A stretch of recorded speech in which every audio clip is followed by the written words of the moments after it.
Office worked perfectly, but then when we go outside the office, we encounter problems. That was in Inverness last week and it didn't work properly. Test runs in the office worked perfectly, but then when we go outside the office, we encounter problems. That was in Inverness last week and it didn't work properly. Test runs in the office worked perfectly, but then when we go outside the office, we encounter problems. That was in Inverness last week and it didn't work properly. Test runs in the office worked perfectly, but then when we go outside the office, we encounter problems. That was in Inverness last week and it didn't work properly. Test runs in the office worked perfectly, but then when we go outside the office, we encounter problems. That was in Inverness last week and it didn't work properly. Test runs in the office worked perfectly, but then when we go outside the office, we encounter problems.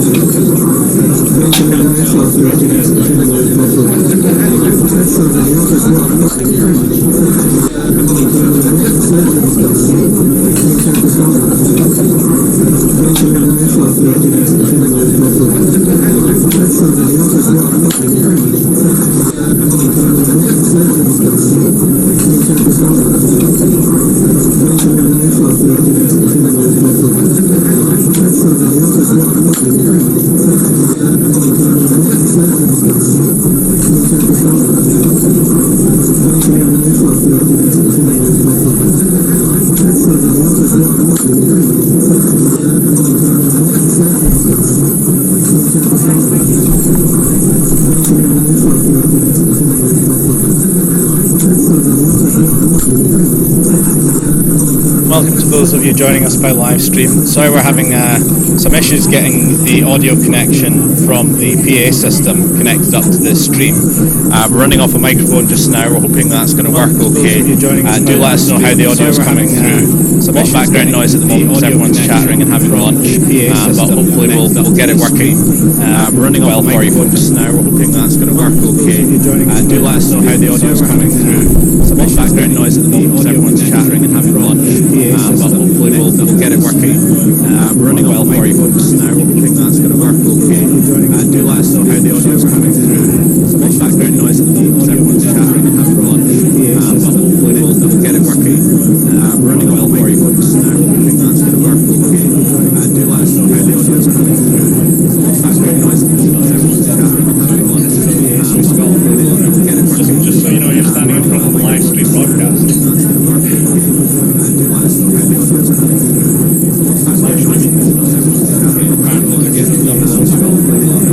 broadcast. Just so you know, you're standing in front of the live stream broadcast.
The first one was was extremely drunk until you stand up. You didn't do stand up. Well, I think it was it was, yes.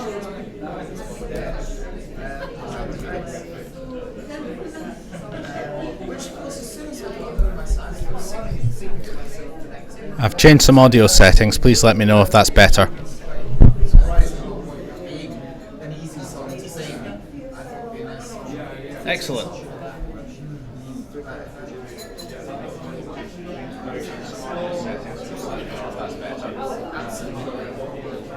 Where's that coming from? Me. Oh. Sorry, I was just seeing if it works. Well, that sounded good. Whether to put it on a blog and just blog it as well. I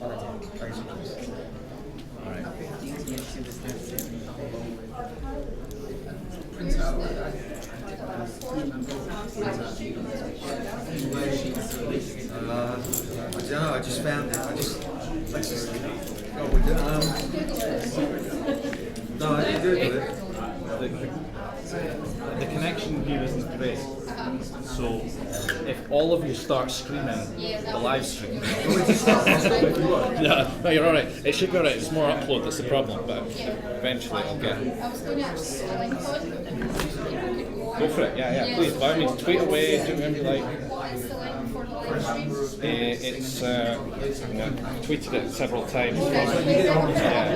If you look at the most recent tweet from the Access to Politics Twitter account. But I mean, you can just do a search for Inclusion Scotland on YouTube and you'll find it. So it'll show up now. It should show up. So if I put it on my blog, go for it.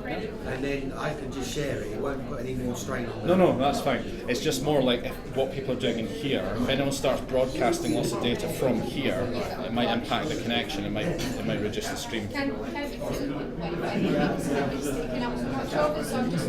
Yeah, you've got to register. Let's give people a view of the room.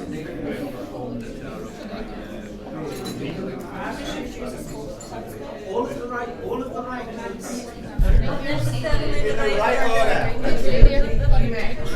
So just be aware, you guys, that it's live. You're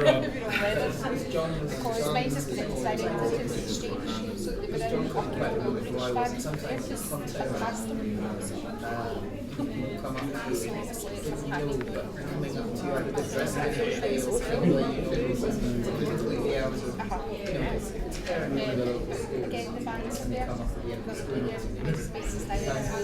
you don't bring pedal, but you meet with a dancing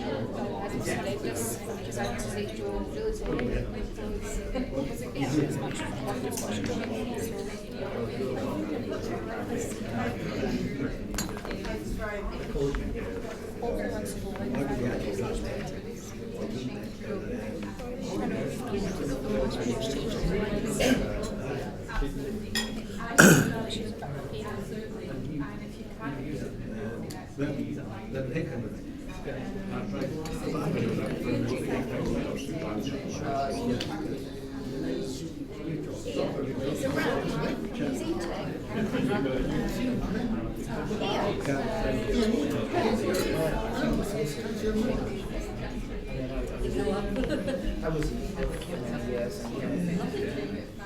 Funny enough, 10-year-old boys were burning this much strange but true.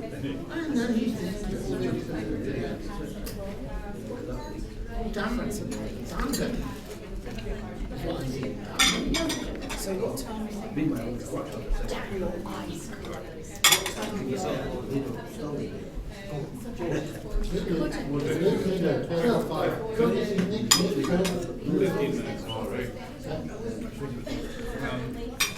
I think Will's doing social security, Michelle's doing employment, you've got the choice of health, transport, or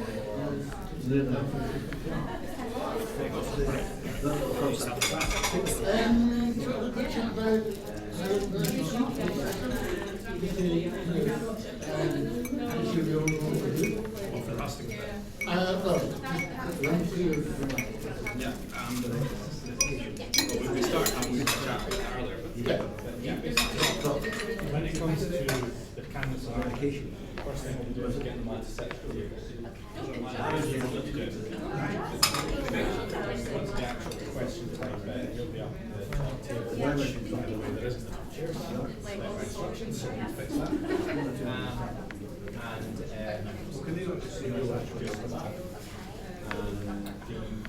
Did you get a copy of the files? They're in the main pack there.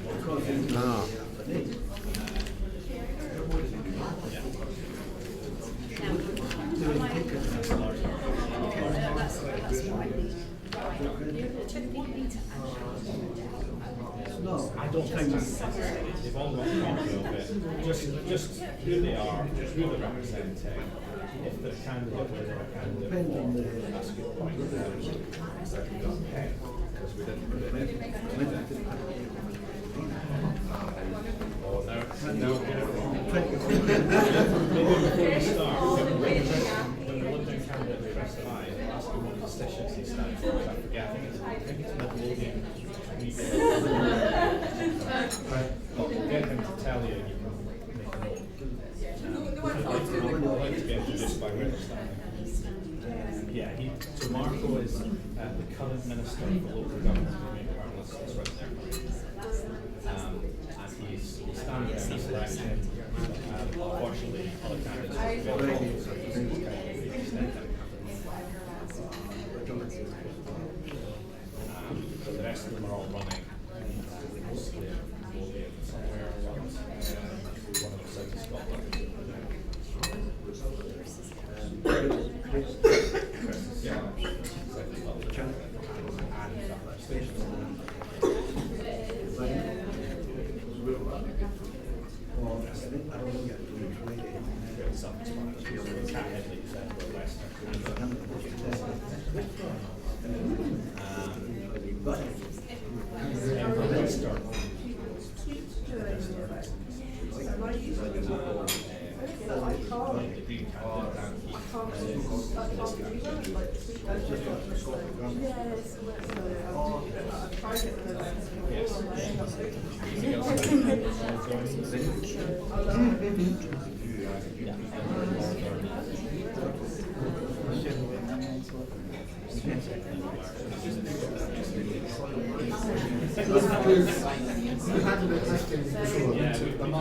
I've been against the listings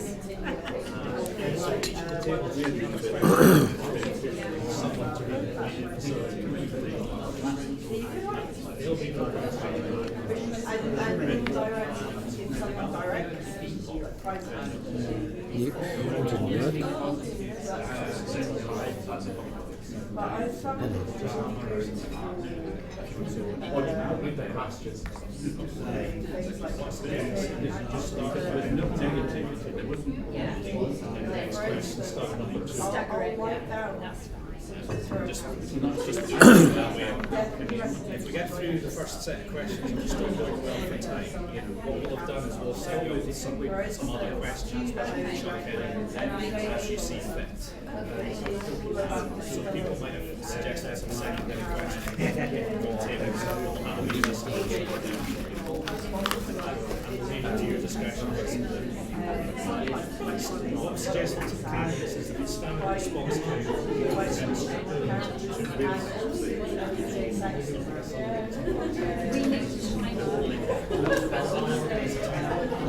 and they can just wait in the time.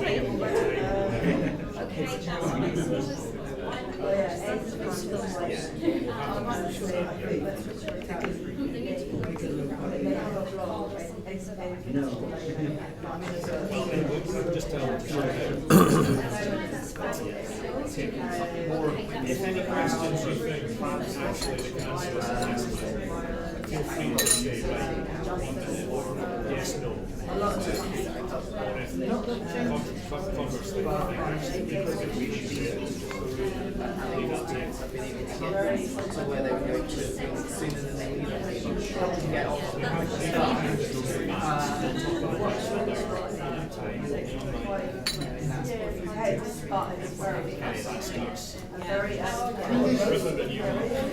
Can I just check the everything in the handover from the politics to the German coffee.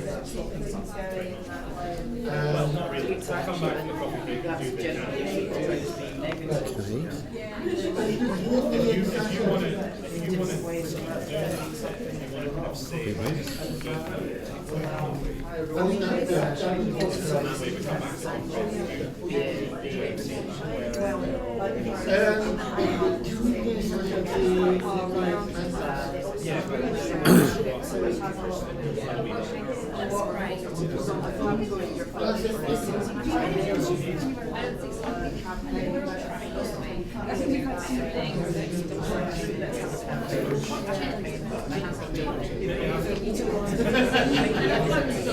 come back to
Yeah.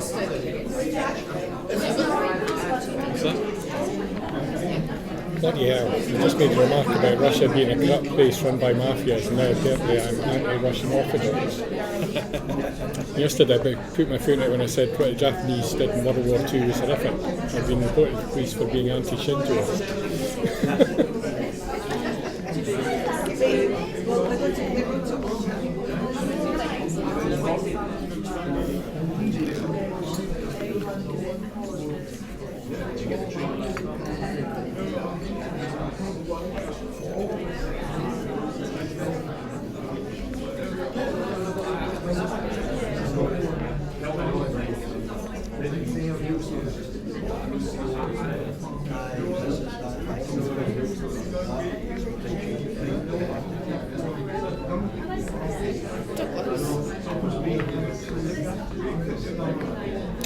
Well, not only does Sally feature prominently on the manifesto, but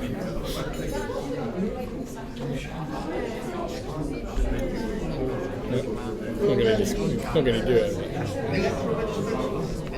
Come on, shit. Why did that gift work? First time. But not again.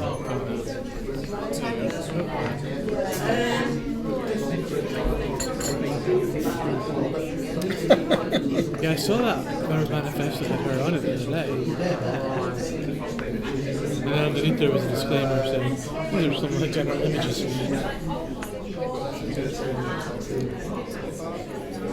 Well,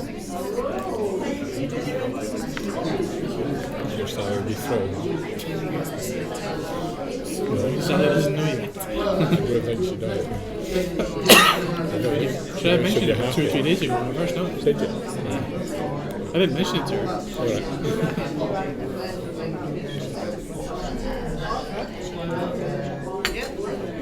So I'm sure Donna posted it on her Facebook page. Yeah, but Sally isn't necessarily a frequent visitor there.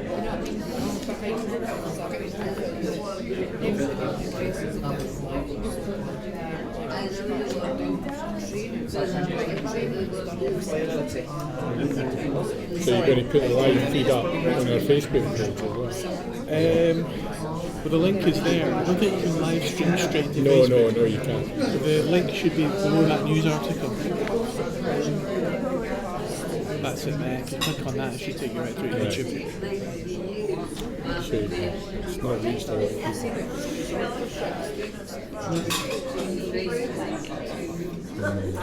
There are 3 people watching, including me. And I wonder whether the other 2 typists.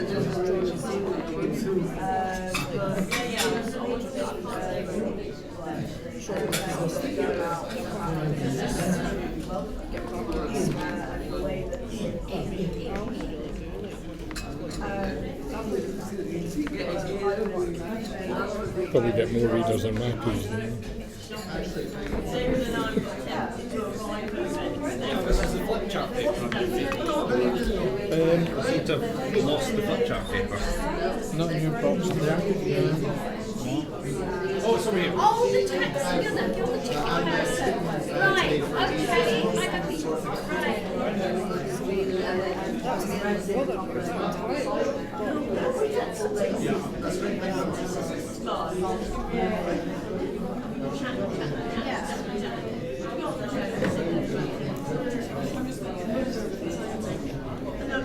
Hi everyone, I'm tweeting today for the still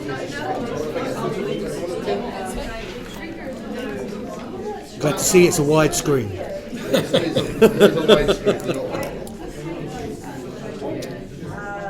That's great, thank you very much.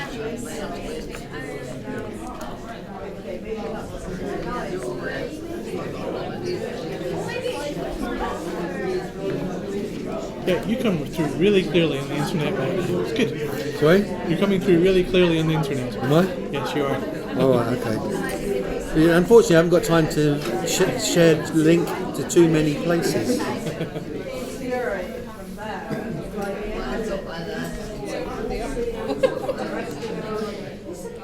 When it goes to table discussion, pretty much all you will do is just collapse that down and have it down the table. Yeah.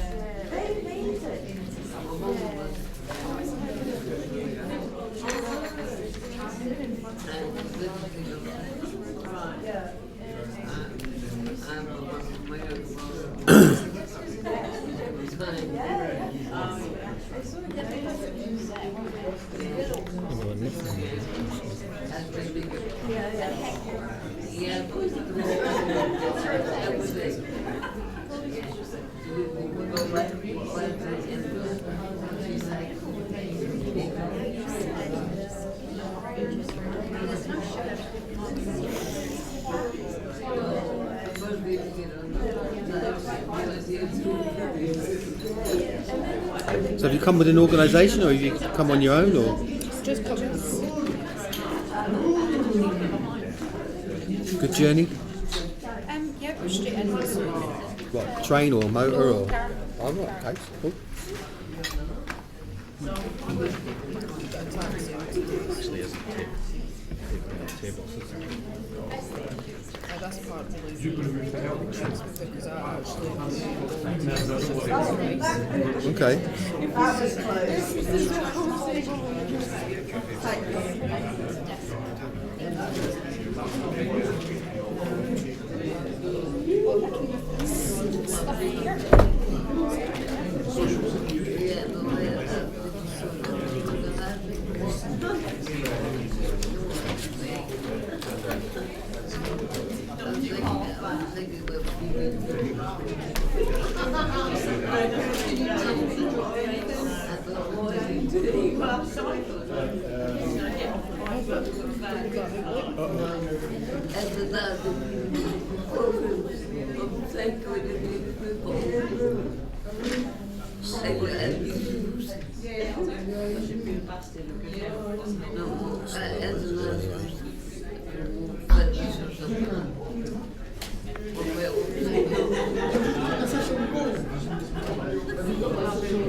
Flat chart papers there. Somebody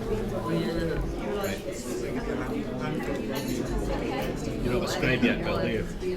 Nope. I can scribe for that. You're up for that?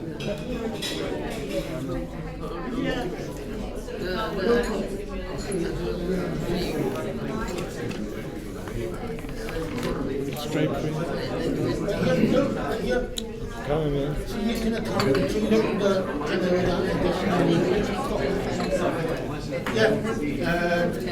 until it's something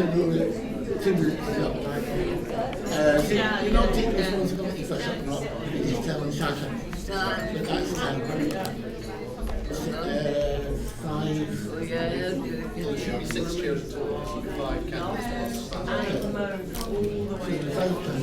And Robin very well warned about time. But Sash, please really send him. That's fabulous.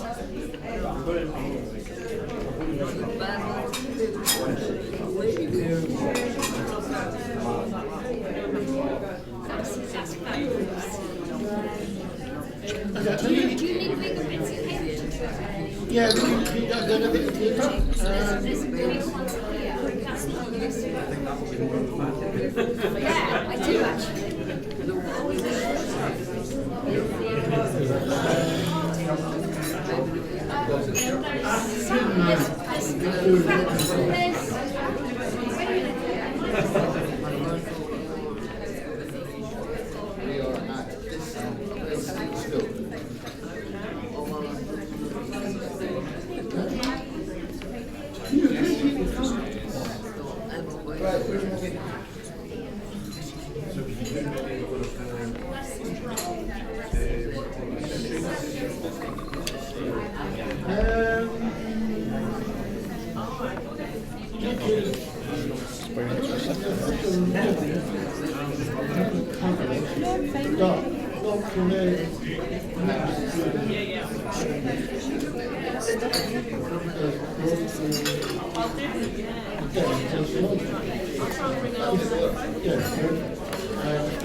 Apparently this stripe on the Technically it's supposed to be round about now, but you've got 30 seconds for a fag or 30 seconds for a toilet if that's what you need. Could you pass that over? Thank you. The paper rather, yeah. Thanks.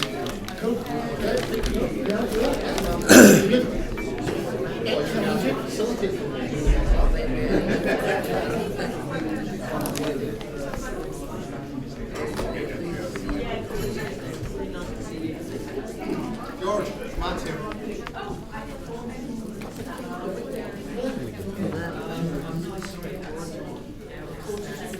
Okay, ladies and gentlemen, if I could ask you to take seats, make sure you've got your teas and coffees and so on. We're going to kick off.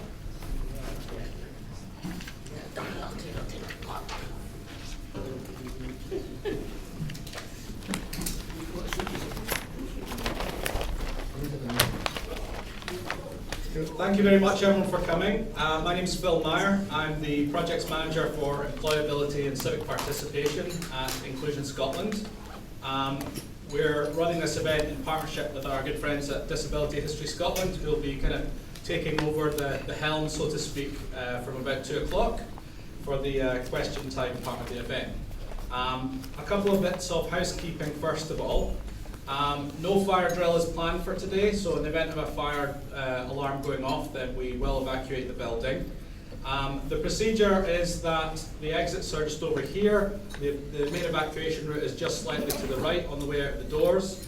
Anyone with mobility issues who will not be able to manage the stairs should wait in the foyer area. There are trained staff on site with, who can operate evac chairs, so there's arrangements in place should that be necessary. I'm sure it won't. As you should all know from registering today, we are live broadcasting this event, so there is filming going on. There's also less live filming going on for Disability History Scotland. And later on when we get to the question time, one of the candidates has informed us that they've got a photographer in tow. If anyone has a problem with that and doesn't wish to be photographed, please let one of the staff know or myself know, and we can sort of designate a no-go area of the room for the photographer. There are PAs available today. If anyone needs any assistance for any reason, just stick your hand up and one of our glamorous helpers in the high-vis jackets at the back will help you out. Wi-Fi is available in the hotel. It's the open cloud option. If you connect to it, there's no password, but you'll get the browser opening up and you have to register with the hotel in order to use it. Sorry about that, but I don't make those rules.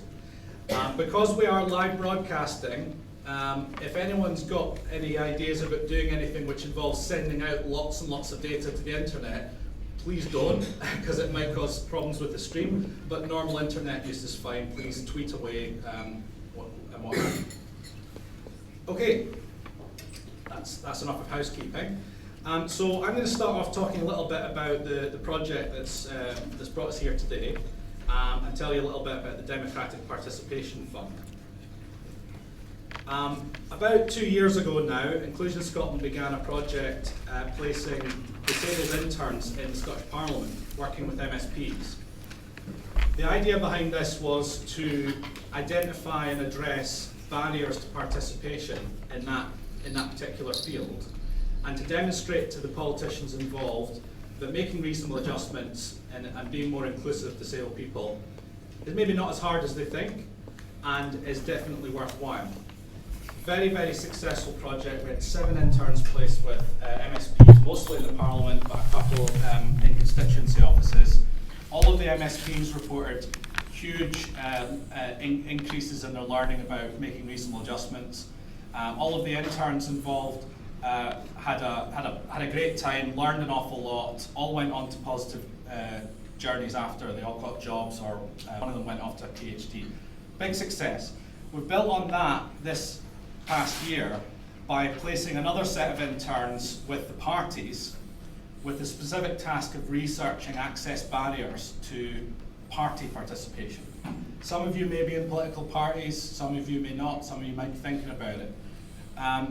What the interns did was go out and speak to members of parties who've experienced access barriers and try and really kind of learn what is it that parties do well that we can learn from on that, and where is it that parties need to do more work.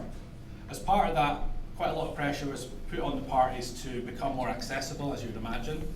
And we're very pleased over the past year to work with the 1 in 5 campaign, an ambassador of whom we've got here today, Sarah, who have done really quite amazing work in applying kind of raw campaigning pressure to parties to start doing more, to become more accessible. Some of you may have seen just yesterday, there was some coverage in STV that 1 in 5 have been doing a scorecard for all of the parties for accessible formats for the manifestos, and really kind of holding up the parties to scrutiny on what accessible formats they've done. As a result of that, I think it's fair to say that there's been more accessible versions of manifestos produced in this election by far than any previous election, and that wouldn't have happened without without the sort of ongoing work that we've been doing this in this area. So what's coming next? Well, last year in November, the Scottish Government gave us some more money, because we were doing quite well, and they have asked us to now start getting more proactive. We're now running an advice and support service for disabled political activists. It's not restricted just to party politics, any sort of political engagement. Any disabled person that is uncertain about access barriers, doesn't know what they're entitled to in terms of reasonable adjustments, or is maybe just thinking, I can't do that. We're here to say, well, you can. We just need to think about a different way. There's different ways that you can get it done, and we'll talk to the parties if you want, and we'll give them the advice and support that they need to make the reasonable adjustments for you. So it's been running for a wee while. It's really just starting to ramp up. Some of the people that we've been talking to are here today, which is great. And what it and all of the lobbying activity that we've been doing has also led to is that the Scottish Government recently announced a brand new financial assistance fund called the Democratic Participation Fund.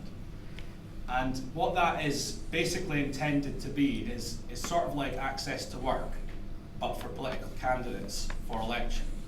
And that's going to apply as a pilot for the 2017 local authority elections.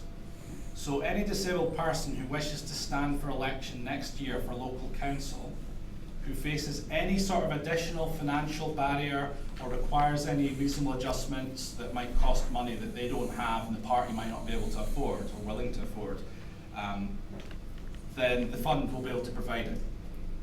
The idea is very much that we level the playing field for disabled candidates.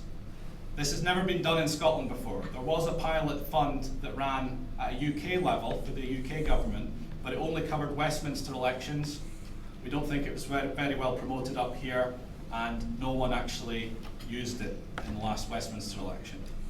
So we're really hoping that next year, the 2017 elections are going to be the first elections in which disabled people should not feel that they're inherently at a disadvantage in running for election, because the advice and support is available. If necessary, financial support is available for any adjustment-related costs. And so really, we'd like to encourage you all to think, I can do that. Maybe that could be me. And if you're thinking that by the end of today's event, you'll know where to come to speak to us. What we'd like to move to now is some table discussions. We'd like to ask you for your experiences around this area. Some of you, may, as I said, may already have been involved in parties. Some of you might have tried to join and given up and discussed. Whatever it is, we want to hear about it. At each table there's a facilitator and in most cases a scribe. We're going to be getting you to take notes. We'd like each person to take part as much as they are comfortable with doing. But please do give everyone a chance to speak. And we'd like to hear what access barriers have you encountered in trying to be political. And if you've got a solution that worked, tell us about that. Or if you've got some ideas about what would fix it, tell us about that. Because it could be that we can do that directly, or we can go to the parties and tell them, you need to start doing this. So, would the facilitators like to make themselves known to their tables if they haven't already done that? Grand. I'm going to hand over to the facilitators at this point. If anyone's got any questions, ask your facilitator, or I'll be wandering around the room making sure everyone's okay. Thanks very much.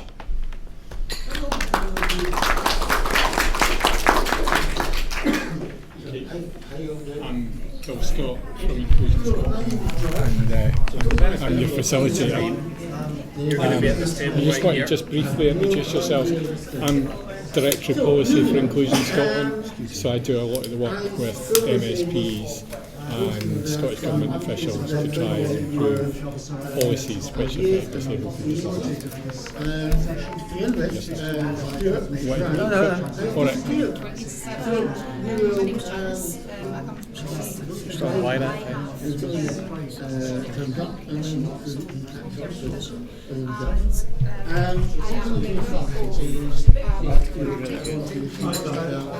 All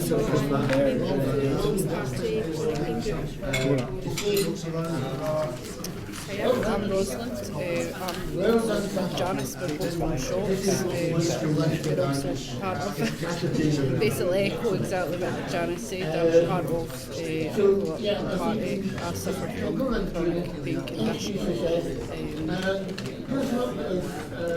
My name's Steve McHugh. I'm with my organisation Dyslexia Pathways Community Interest Company.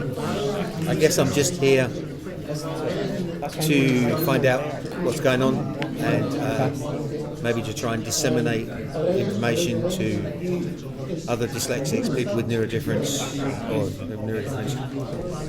people who are disabled, to see, let them know that these things are going on. I'm not sure if I'd want to get involved in politics. I don't think I've got too much passion and not enough self-control, I think.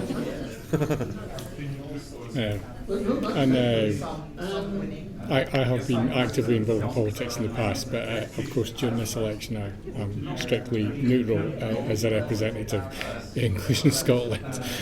Douglas, do you want to introduce yourself? My name is Douglas. I work for Inclusion Scotland. I am primarily concerned with health and social care integration, but I have a background in policy, organisation development, all that different local government, that type of thing, politics, and today I'm one of the resident nerds.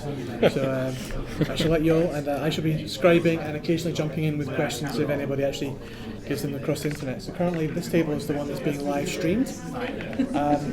Whether you're happy with that, I don't know, but there's only about 5 or 6 people watching at any one point in time, so don't worry about it too much. You shouldn't be the centre of a massive Inclusion Scotland scandal. Yeah. I mean, just to say my own experience in politics, I don't want to say how long it's been, but it's been over 40 years. I certainly know that a lot of meetings are organised in inaccessible venues. And still, were long ago and still are, unfortunately. A lot of pubs, upstairs rooms in clubs and pubs are used, which of course excludes some people right away. But also, I think one of the big changes in this election has been that there are manifestos in accessible formats, which has been quite a battle to get that. I know the 1 in 5 campaign and ourselves have had some influence on that. But I was really pleased to see Easy Read, BSL, etc. Yourselves, have you come across any barriers to participate in yourself? Well, we've been quite lucky. Our party, our meetings. You can tell us what it is if you want to.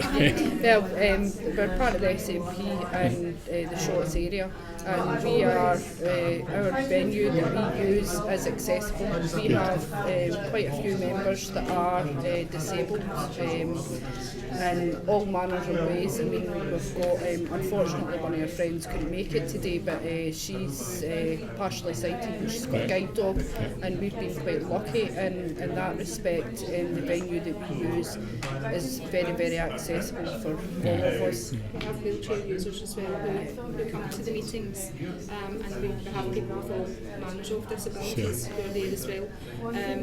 The only kind of barrier that we've found personally is that we can't go out canvassing because we're not able to walk distances and things like that. So we tend to do the things in the background and let the others who are more able-bodied go out and do the canvassing. So we can work about and help to organise in the background. I think this is one of the things that there are a lot of activities that parties do. Canvassing being one that's actually not as that frequent. It is only when there's an election usually that exactly. There's been a bit more frequent in recent years than maybe in the past, but there's still activities that can go on during that that are definitely add value. And telephone canvassing, for example, is now a really big thing.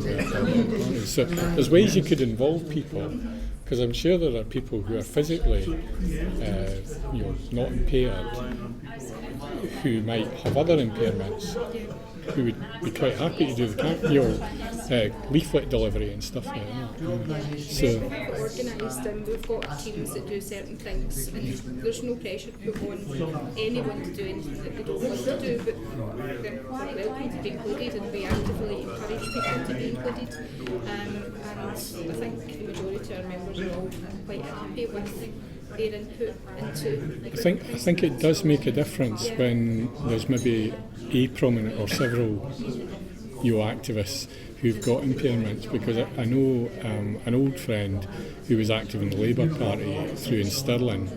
He had retinitis pigmentosa, which meant he gradually went blind, and he was obviously very aware of some of the access difficulties that other people with different impairments had. So he made sure that they met in accessible venues. He made sure that when they were doing information, it was in different formats, so that people with visual impairments and that wouldn't be disadvantaged. So it does make a real difference. But I know that where it's not been the case, it's sometimes difficult for local parties to adapt.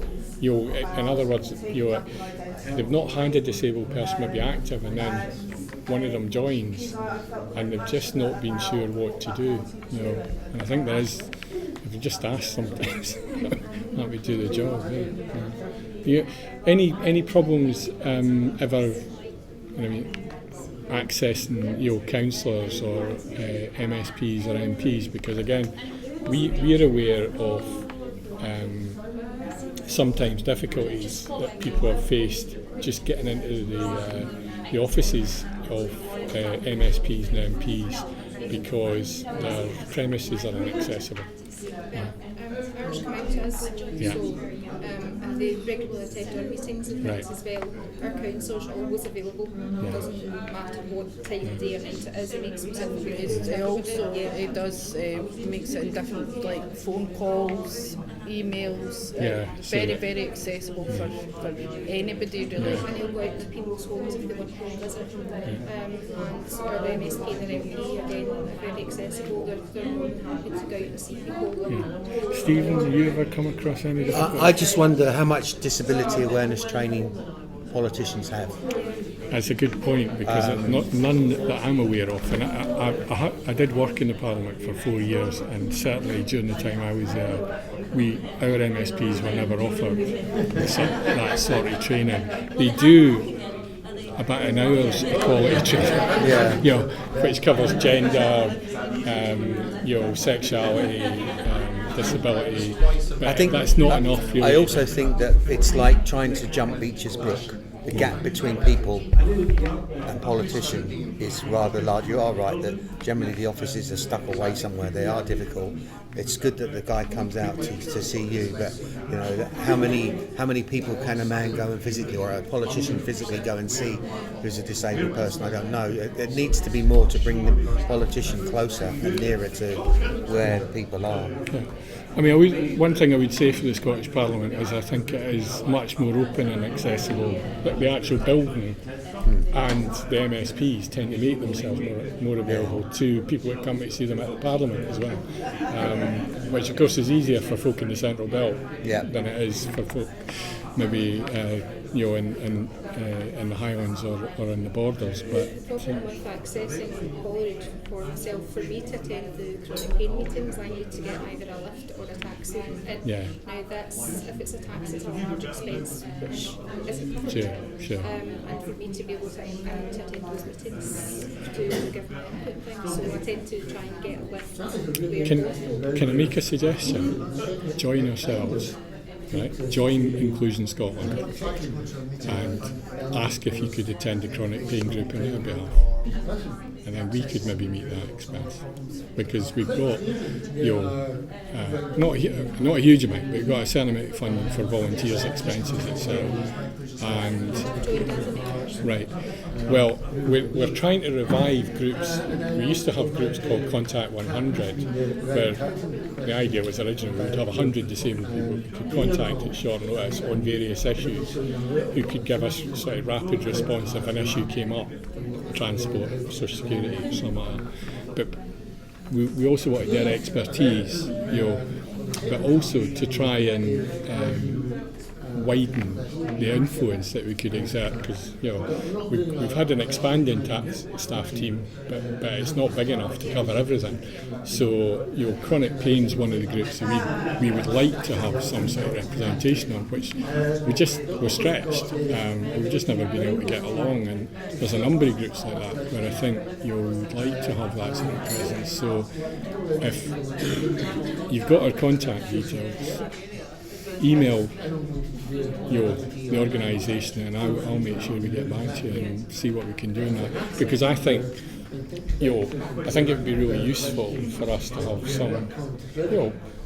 somebody attending and reporting back to us about what was happening, what issues were coming up, because there certainly will be times when we want to try and be there. I can also put forward questions to groups who we are asked to send in their questions in advance, so I can certainly send those to them and get them. Great. And I know it's been a really active group, because I do know, I know Susan Archibald and some of the other folk have been involved in it, so okay, right, that's really useful. It's good to make the links. That's part of the reason we're here, is to find things like that out, because if you're having difficulties, we could hopefully help. How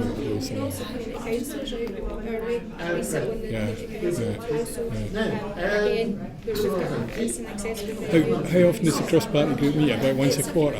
Yeah. I mean, that's doable, It might be more difficult as once a month or something like that.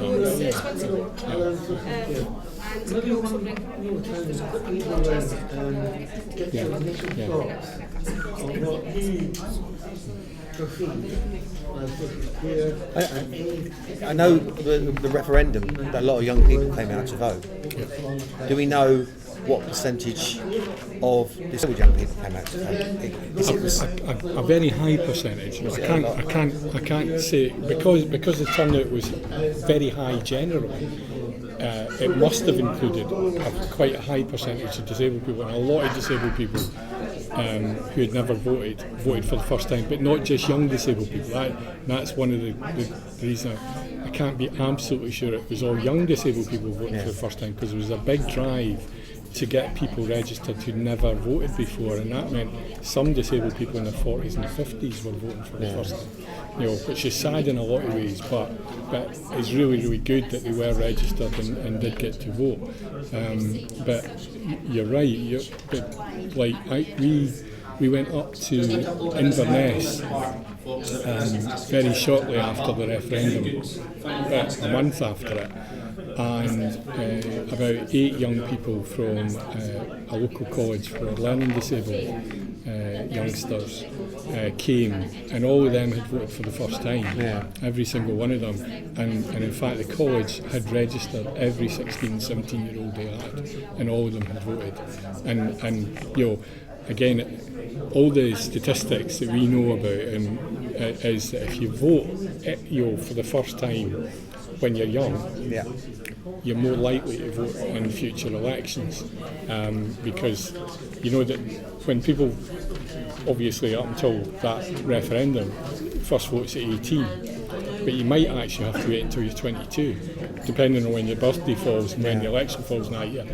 And the difference in the proportion voting who voted for the first time at 18 and the first time at 22 is huge, absolutely massive. So, I'm hoping it was about an 80% turnout, and it must have included a lot of disabled people. Also, from a dyslexic point of view, a lot of dyslexics, it doesn't take much of a barrier. Yeah, I know.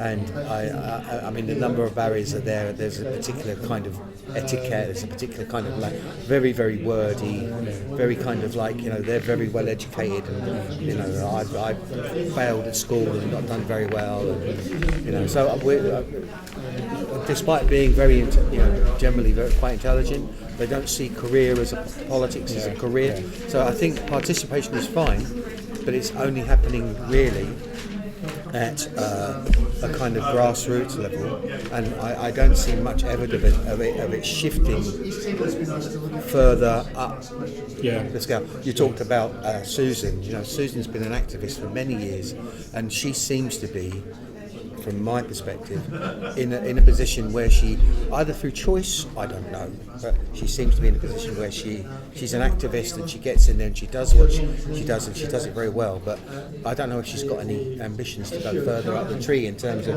a political kind of thing. I couldn't say for, do you see what I mean? Although she stood in the health board elections and was elected to the health board, and I think that was something she really wanted to do because she felt she could make a difference. And that was one of the only 2 health boards that actually elected community representatives. So it was really good that a disabled person got one of those.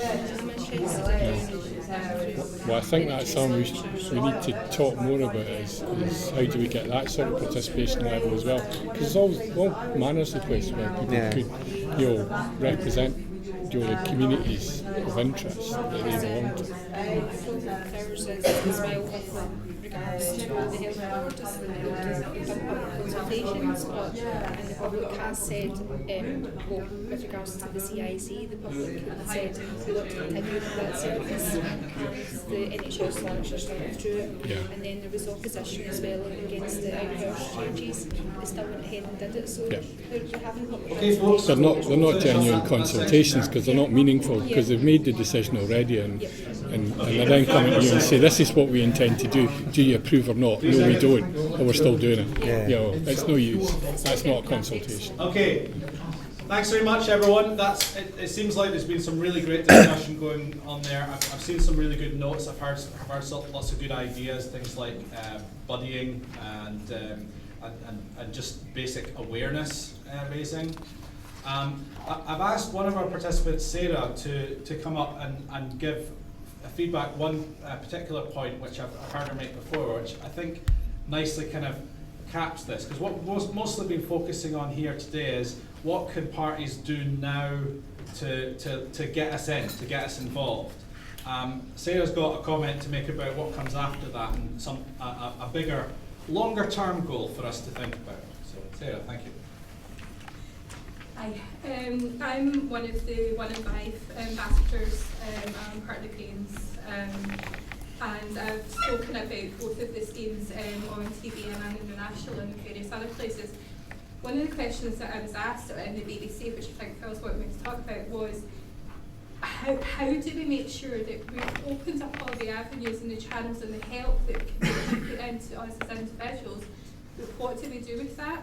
I've got a disability, well, I've got various disabilities, but one of the particular ones is both visible and invisible, and depending on what outside circumstances are happening. I've got ME and various other things. My issue is that I am standing, I'm on the list in the West of Scotland currently, and I'm also one of the 2 sort of hopeful candidates for Renfrewshire, where I'm from, for council. If I'm elected to council, my issue is how do I make sure that I'm fulfilling the role of council so my disability can stop me from actually being active and in a lot of occasions stop me from getting out of bed in the morning. How do I make sure that the people who are voting for me don't hold that either against me or don't have the worry that I can't fulfil my job? I'm very confident in that if I was elected to council next year that I would be able to fulfil the job, but the job has got so many barriers in place. If you can't meet certain meetings, if you can't attend your appointments, if you can't do certain things, people will probably not vote for you. That's going to stop people who are so valuable, so active in many ways, and who make excellent candidates. I'm not talking for myself here. It possibly could stop them from actually standing in the first place. We need to look at the role. We need to look at what goes into being a councillor, what goes into being a politician, and making sure that the job is as accessible and able for ordinary people who have got disabilities, who are very good candidates, to make sure that they're able to stand. That's my concern, is that I'm not going to be told they're not going to vote for you, because how do you know that you can do it? So what do you think what do you think the solutions are for that? How could we change the job to make it more accessible in that sense? I think one of the biggest things is make sure that you can telecommute. Like I used to work for a company in America that worked from home in the front room, and I worked for an American company. Why, if we've got infrastructure set up, I understand that certain parts of the country don't have infrastructure, which is an area which we need to work on. If we've got infrastructure set up, why can't we telecommute? Why can't we make it more open? Why can't we change the job so that meetings are held at certain other times? There's buildings which I can't access if I'm in my wheelchair. You know, that's not only impacting myself, but it's impacting my constituents. We need to really seriously look at the job and make sure that it's not just for 9 to 5, certain people who don't have other commitments, who don't have things which are infringing on them. You know, we need to seriously look at this. One of the things that we looked at with this year's internship was we did a job share for one of the intern posts. We're supposed to have one per party, but the SNP internship ended up being split between 2 people, and that had great benefits in terms of one of the candidates in particular, because it was going to be quite a big jump for them to go back to full-time work. They'd been out of work for some time, and what was really fascinating about it is not only did that job share make the role more accessible, but both of them felt that it greatly improved their ability to get the job done. They were able to sort of bounce off each other, they had a mixture of skills. Job sharing is something that I think needs to be considered for elected office, except that there's some practical difficulties there. A little bit of audience participation. Assuming that all of you were going to run for elected office, would job sharing being an option make it more likely? Would that make it more accessible, more something that you would consider? Raise your hands if that applies to you. Okay, so that's a good chunk of the room there. I definitely think it's something for us to consider. It's probably not something we're going to do overnight, but these are the sort of big questions I think we need to be asking, because if we don't ask them, we're not going to get anywhere. Thank you very much, Sarah.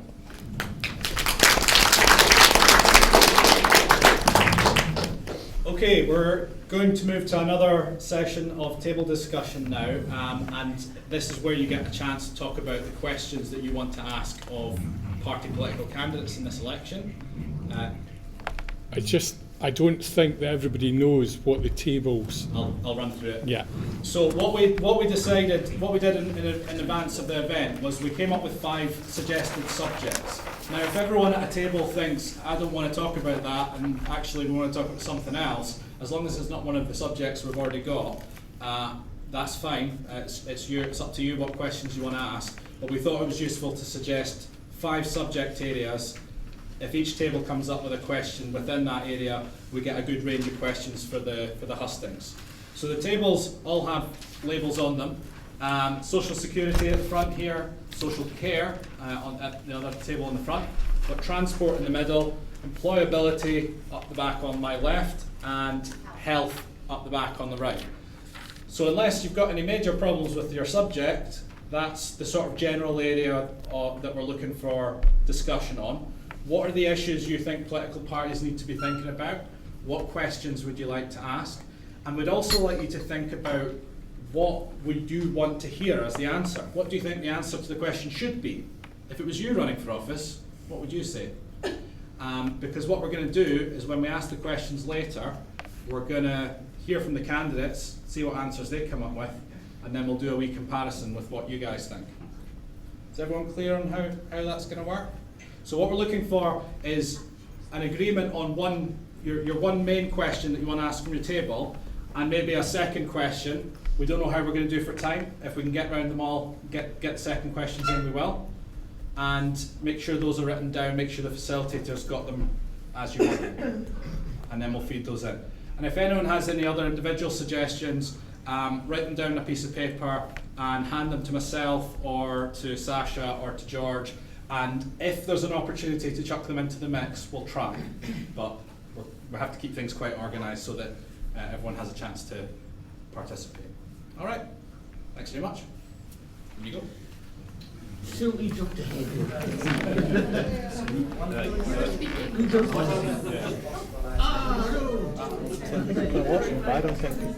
Anybody want to fight to put a question about how we're going to use the new disability benefits? Sorry? It's going to be. This is going to be about the disability benefits that are coming to Scotland. It should be social insecurity. Well, yes, it could be that. I know Scotland's going to try and change that, but at the moment, lots of people are impacted by. They're moving away from calling it welfare, at least. Yeah. They think that's a more positive name for what we're going to do. Can you hear me okay, Matt? Sorry. Yeah.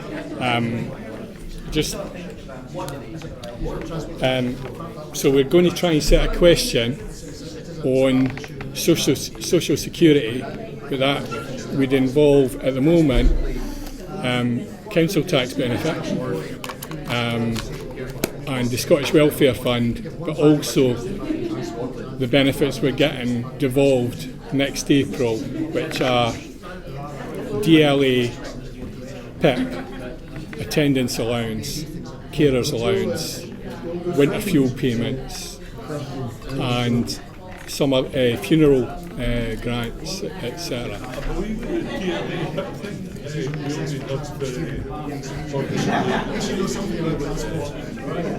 Responsibility, if you like, the only responsibility that would be is payment these things. No, not at all. No, we'll have full power over them. We can set the criteria for entitlement. We can do anything like that. The problem is... And sorry, when is this happening? 2017. So April 2017. No. Well, we'll have the power to do all that. But whether we've got everything in place to do it all is another question, because it would be a hell of a rush to get that in place. But there will be a social security bill. There is a question. Maybe get this one down. When would you want? When would you hope to be able to begin to pay and have full responsibility over these benefits, rather than delegating that responsibility to DWP? Because there has to be. It's called delivery. Right, you have to have a method to keep payments coming to people, and at the moment, the only delivery agent, the only people that could do that are the DWP. However, what the Scottish Parliament could do, for example, which is being announced by Alec Neil, who's currently the Cabinet Secretary with responsibility for this, what you could do is say that everybody with a lifelong condition or a progressive condition where they've already been assessed would get a long-term award rather than have to be reassessed every 2 or 3 years. So that would make a real difference, and the DWP would have to follow that. So they wouldn't be able to call you in for an assessment because the Scottish Government and the rules that they'd made said that didn't need to happen. Right? So that could be an improvement you could make relatively quickly. So that's maybe another thing to think about, whether you want to have a question along those lines. How could you improve things, in the short to medium term, even though we know we're not getting it, all right away. Well, we are getting it all, but it's going to be quite difficult to do without setting up a new agency or some system of doing it. Yeah. I don't know about other people. I mean, I've got I'm still looking. I've got a lifelong condition. I've got multiple sclerosis.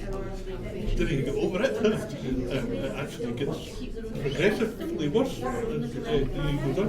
So the thing that's on my mind is, why is this happening? Why should people like myself? I mean, there's lots of people in much more worse situations than myself who are going to be affected in the same way. why should that be? There's absolutely, I couldn't see any reason why that should be. And so I think it, Scottish government does have the power to do something to leave that money, whatever. How they actually do it. Because I think the stress is being having to go through these assessments is impacting conditions as well. Absolutely. Because it's making their symptoms worse. It's making basically their well-being worse. And then also, sorry, just to add to that as well, once they do get a decision, it might not be the correct decision. Like there was a bit on the front of one of the booklets, and it was saying just because on one certain day they were okay, they're not seeing it as worst, and they're making a decision just on that one point, and it's So will that change in terms of what? Well, yeah, you could. I mean, at the moment, the Scottish Government are starting with a blank sheet of paper. So the talk is of, well, how will we assess people in the future? How many assessments we need to be face to face, and how many could we just do on paper? And what they, I can say with some confidence, the way they're thinking is that they would like to return to a system more like DLA, where most of the assessments are paper assessments. But that's got its own difficulties. As Stephen would say, you know, if you have to impart written information, a lot of disabled people are going to need help to do that.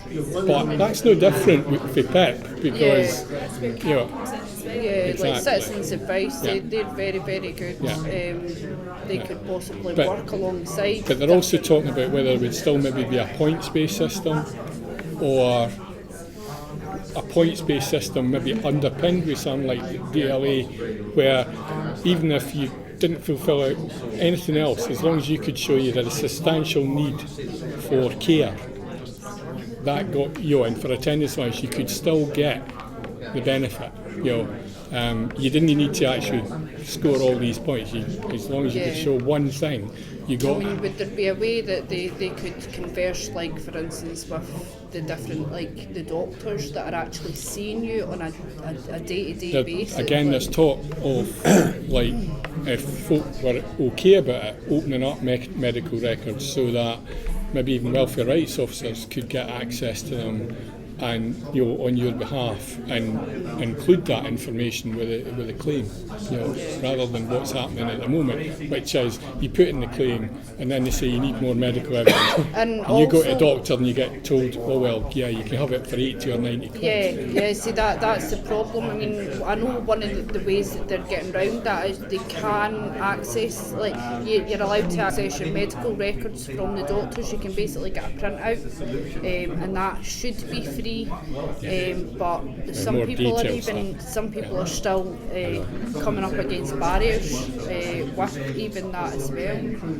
I think there's 2 points really. There's the assessment criteria, and then there's the appeal process. I mean, you know, at the moment the appeal process is ridiculous. Well, I know myself, the appeal process, basically from the get-go, they stop your money. Then you've got to write, again it's going to impact people that they can't access these types of, you've got to then write a letter within 4 weeks of receiving it. You've got to, it's like a mandatory reconsideration. It's not only just the written part of it, it's you have to write it in a certain, you know, with DLA you have to write it in a certain way, and if you don't write it in a certain way, you know, it just refused. That's why they think some combination of PIP and DLA for written purposes might work, because at least in PIP there could be quite a lot of information provided about exactly what they're looking for, right? You know, in terms of information from you. The problem with PIP is it's quite restrictive. Asks you if you need help eating, but it doesn't ask you if you need help doing other things, and it's maybe some sort of combination between asking you specific questions and then leaving open ones to say, like, okay, if you don't need help with these things, is there anything you need help with? And tell us about that. It's maybe that sort of stuff where you could still score. Like myself, chronic pain, I've been diagnosed with taking things as well. Some days I can't get out of bed, so I rely on my son provides a lot of care for me to be able to make something to eat for me. That's even if I'm hungry on that day. Sometimes you're that tired you can't eat. Just to make like things like a cup of tea. One of the worries I've got is, it's going back to where you started from that, is when are we going to be getting all these things? And as I say, it might take 2 or 3 years to set up a whole new system that can actually do everything. And in the meantime, people at the moment are being assessed for PIT and losing it, and losing the mobility component in particular. Maybe one of the questions should be, what are we going to do? What are you going to do for the people that lose their benefit before you get the powers to do something about it? Is there any way to safeguard these people in that situation? Or restore their benefits, later. Is there any we could reinstate the 50-metre rule, but it's got big costs attached to it. Because that's where a lot of the benefit savings were going to come from. And the problem is the budget's still being cut, even if the powers are being passed to Scotland.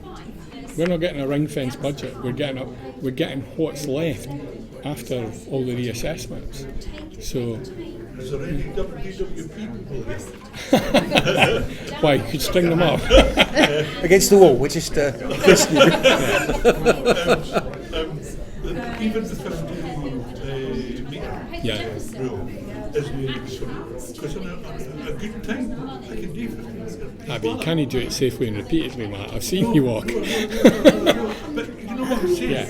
What I'm saying is that the rules that are currently in place in both of these things aren't adequate to deal with variable conditions.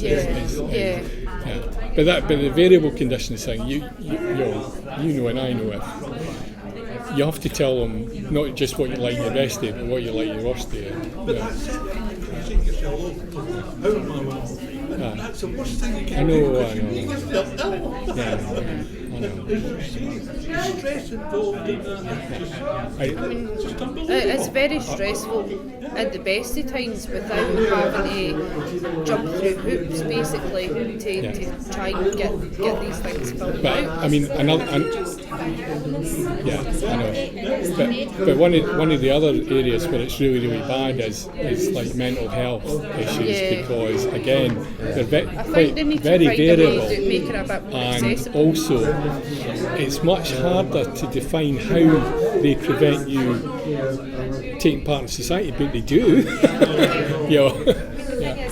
Invisible illnesses, the big things as well. If you can't see it, you don't understand it. If you've not been in that situation, you can't expect them to understand it. Family members to question things, So people who administer benefits, subjective how they like mental health. Just because you can't see it doesn't mean it's not there. No. When I moved up here, I was very ill, and I applied for DLA, and I did have support a while ago, and was refused.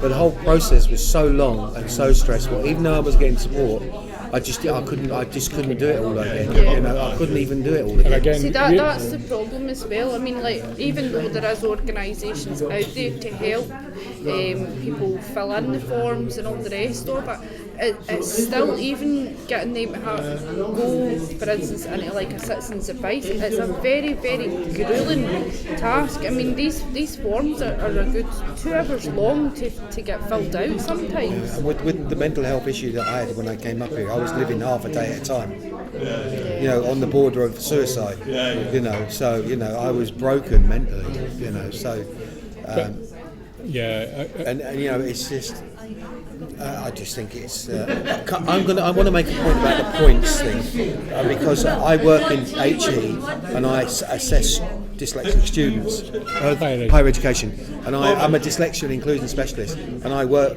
and support disabled people on degree courses and all that kind of stuff.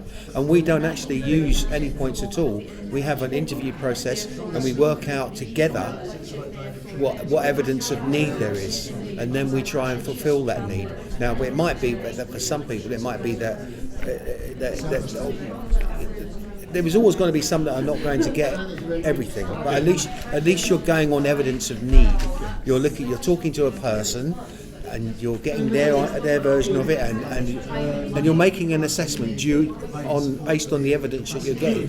I think points, there's always going to be some people that are going to fall just under, and I think points is just a waste of time. There can be abuse. People's abused points. It would make sense to have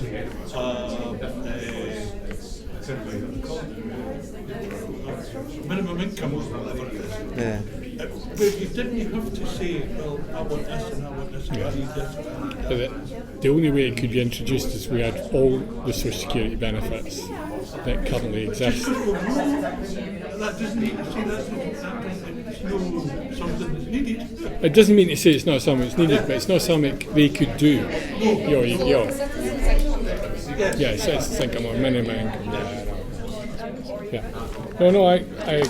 No, I'm not disagreeing with the concept. I'm just saying, if you want to put them on the spot, they could all say, "Yeah, I agree with that," and they never need to do anything to actually make it a reality, because they couldn't, at the moment. One of the questions is it going to be when we start making welfare payments, how will you structure those and assessments for people with long-term conditions? Is that Well, what I've got is, when would you hope to start using the new social security powers?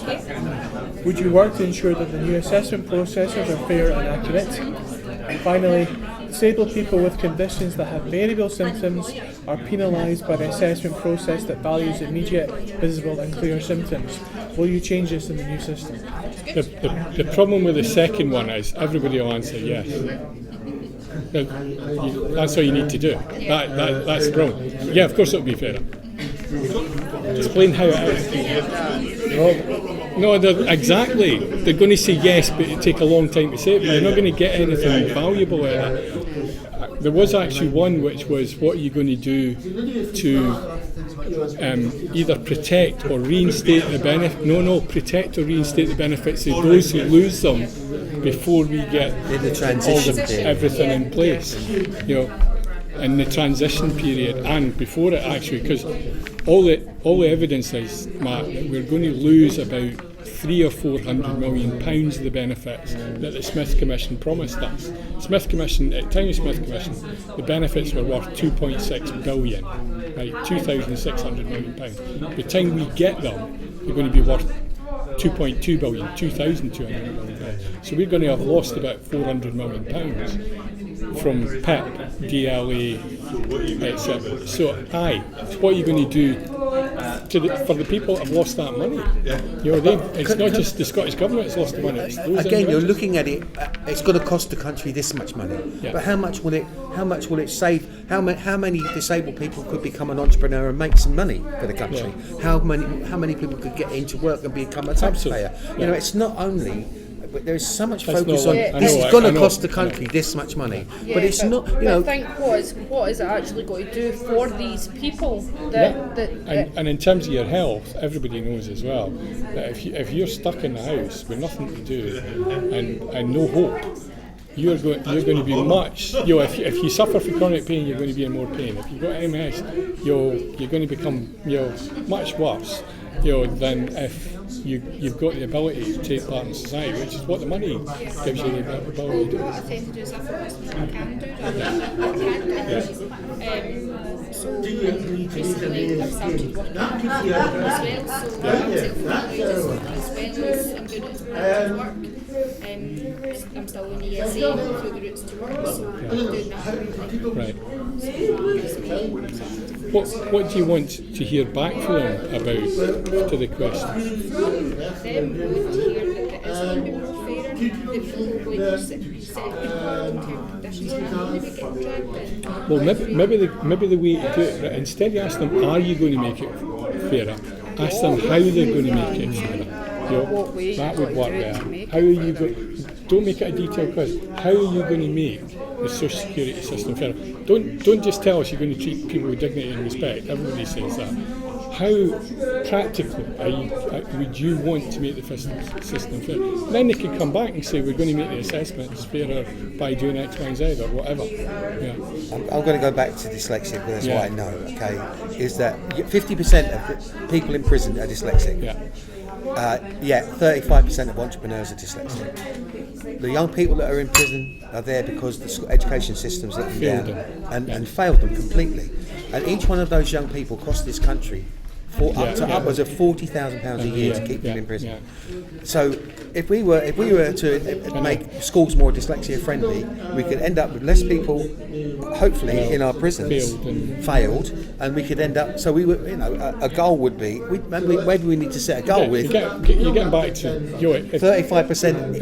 If when those young people left school, if they were getting £5,000 a year instead of the zero that 16 and 17 year olds get largely now, and that I'm just talking about as a benefit. If they were getting that right away, I think a lot less, fewer of them would fall into the sort of. I just think it's looked at the wrong way. We're looking at it in terms of it's always a cost. Society's going to always have to pay, and that's crazy. It's because it's not only about giving people money. Absolutely.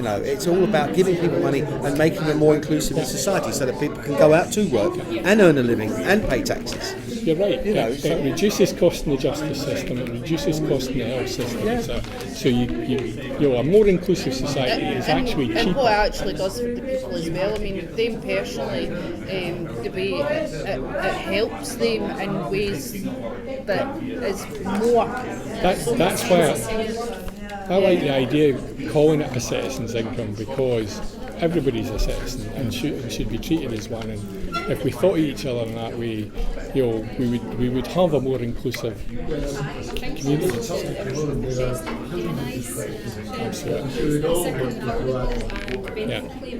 We're never going to get through all these questions, but that's one that I'd like to ask as well. Again, it's going on camera, and hopefully it will cause people to debate and discuss. Because I think CME did a lot to change people's attitudes, and I think a similar campaign about disabled people and benefits, that those benefits enable disabled people to participate and have a decent life, and it just to do the things all the rest of us take for granted, tie our shoelaces, eat our meals, get to the toilet, go to work.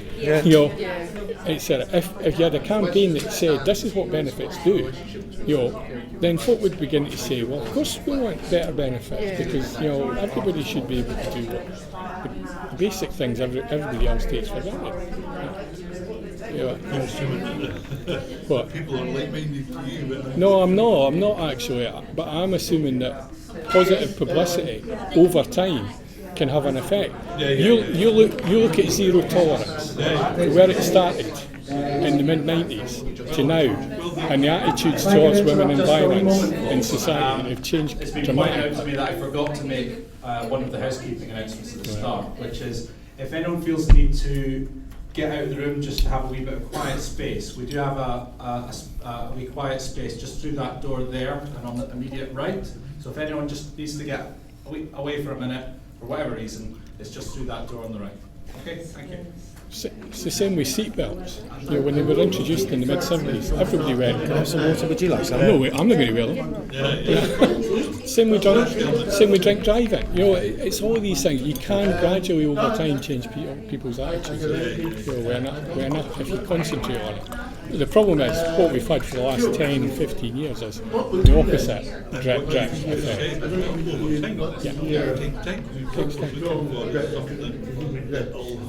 A transformative, that's hard. Not impossible. you know, the politicians. What they're prepared. Well, again, I think we've got more than enough questions, but one might be, how can we change the public's attitude towards benefits? I've phrased that as, why is support for people with a disability seen as a cost? Going back to what you were saying. But it's not just that it's seen as a cost.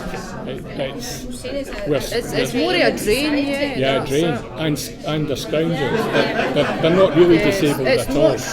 It's not shown in true light what it does for these people, and what benefits it gives to these people to include themselves. I mean, a lot of people, unfortunately, with long-term conditions, like you were saying yourself, I mean, these go hand in hand with mental problems because they're secluded from society, and by helping them with even just, I know it sounds silly, it's money, but it can mean so much more to these people's lives. There needs to be shown a more positive. I go around the country doing this regularly, and I honestly, at some of these events, I'll meet somebody, and their closest friend is their PA. The reason it's their closest friend is the only person they see. Except when they come along to an event like that. And that is really, really sad. That somebody looks to an employee as being their closest pal because they don't see anybody else. So I think you're absolutely right. We do need to show the benefits, but it is tackling the negative attitudes as well. That people are scroungers and they're not really disabled. The front page of the Daily Mail was 75% of people on sickness benefits are at it because the work capability assessment and all that. 75% are that. I mean, it's ridiculous granting people like that. It's really ridiculous. The benefit compared to the tax evasion. I know. We should be chasing. I know. I read a book about an area which was considered bad area, and it was written by a woman who had done a degree in stuff. So she'd done a social study of the whole area, and the positiveness that was in that supposedly bad area was just unbelievable. And it was unbelievable. You just need to go. Do you want to just read out the questions again so we've got consensus on what they should be? Right, so what I've got is, when would you hope to start using the new social security powers? Disabled people are losing benefits now, and in the period up to introducing the new powers, what are you going to do to protect those disabled people and reinstate their benefits? Disabled people with conditions that have variable symptoms are penalised by the assessment process that values immediate, visible and clear symptoms. Will this change in the new system? How are you going to make the new system fairer? And then, most two recent ones, why is support for disabled people with disabilities seen as a cost? Related to that is, why is help to lead an independent life seen as scrounging?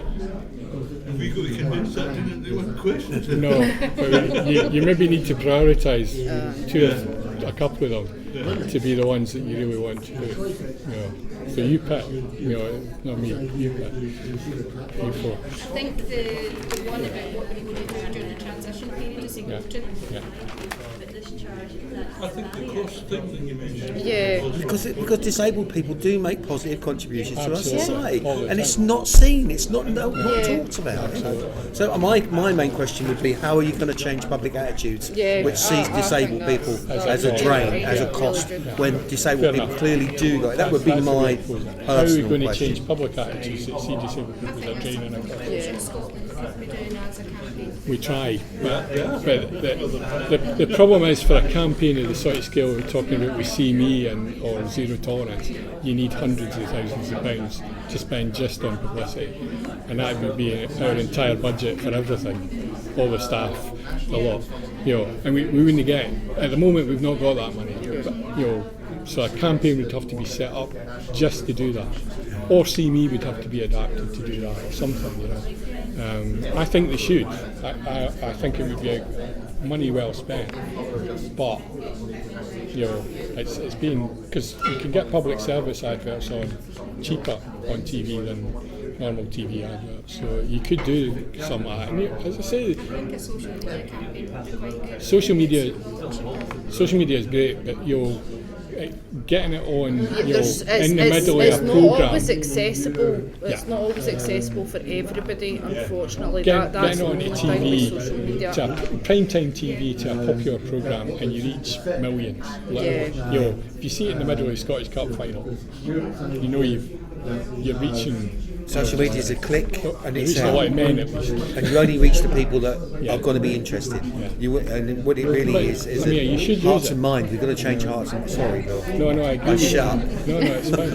I agree with you though. That's why I don't want to be a politician. I'm too wound up by it all. I agree with you. I use social media a lot, but a lot of the time you're speaking to people already agree with you. Yeah, you're not getting out there to people that you're maybe having a good discussion with somebody that you've got a marginal disagreement with, but not a huge one, because you tend to just unfriend them. So it's being realistic. We've got a good reach on social media, but in a good week we might reach the pages of 20,000 people. TV programme, even You've got 5 minutes left. few 100,000. Now would be the time to make sure that you're all in agreement about what you want your question to be and what your backup question is. 5 minutes. Yeah. Well, that's it.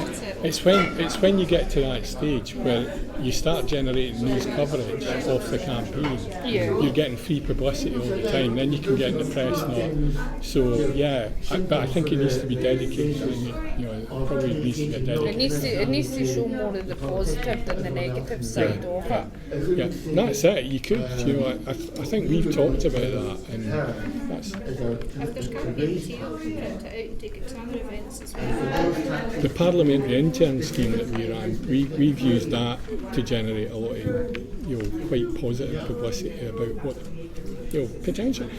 They were disabled people, some of them with doctorates who couldn't get jobs, got their jobs as interns, and 7 out of 8 of them are now in full-time work. Some of them are working for the parties that employed them as interns. So, I think the difference it's made to their lives as well. But you need a scheme that's much, much bigger, obviously. But it's saying, with support, disabled people can thrive in any environment, including politics.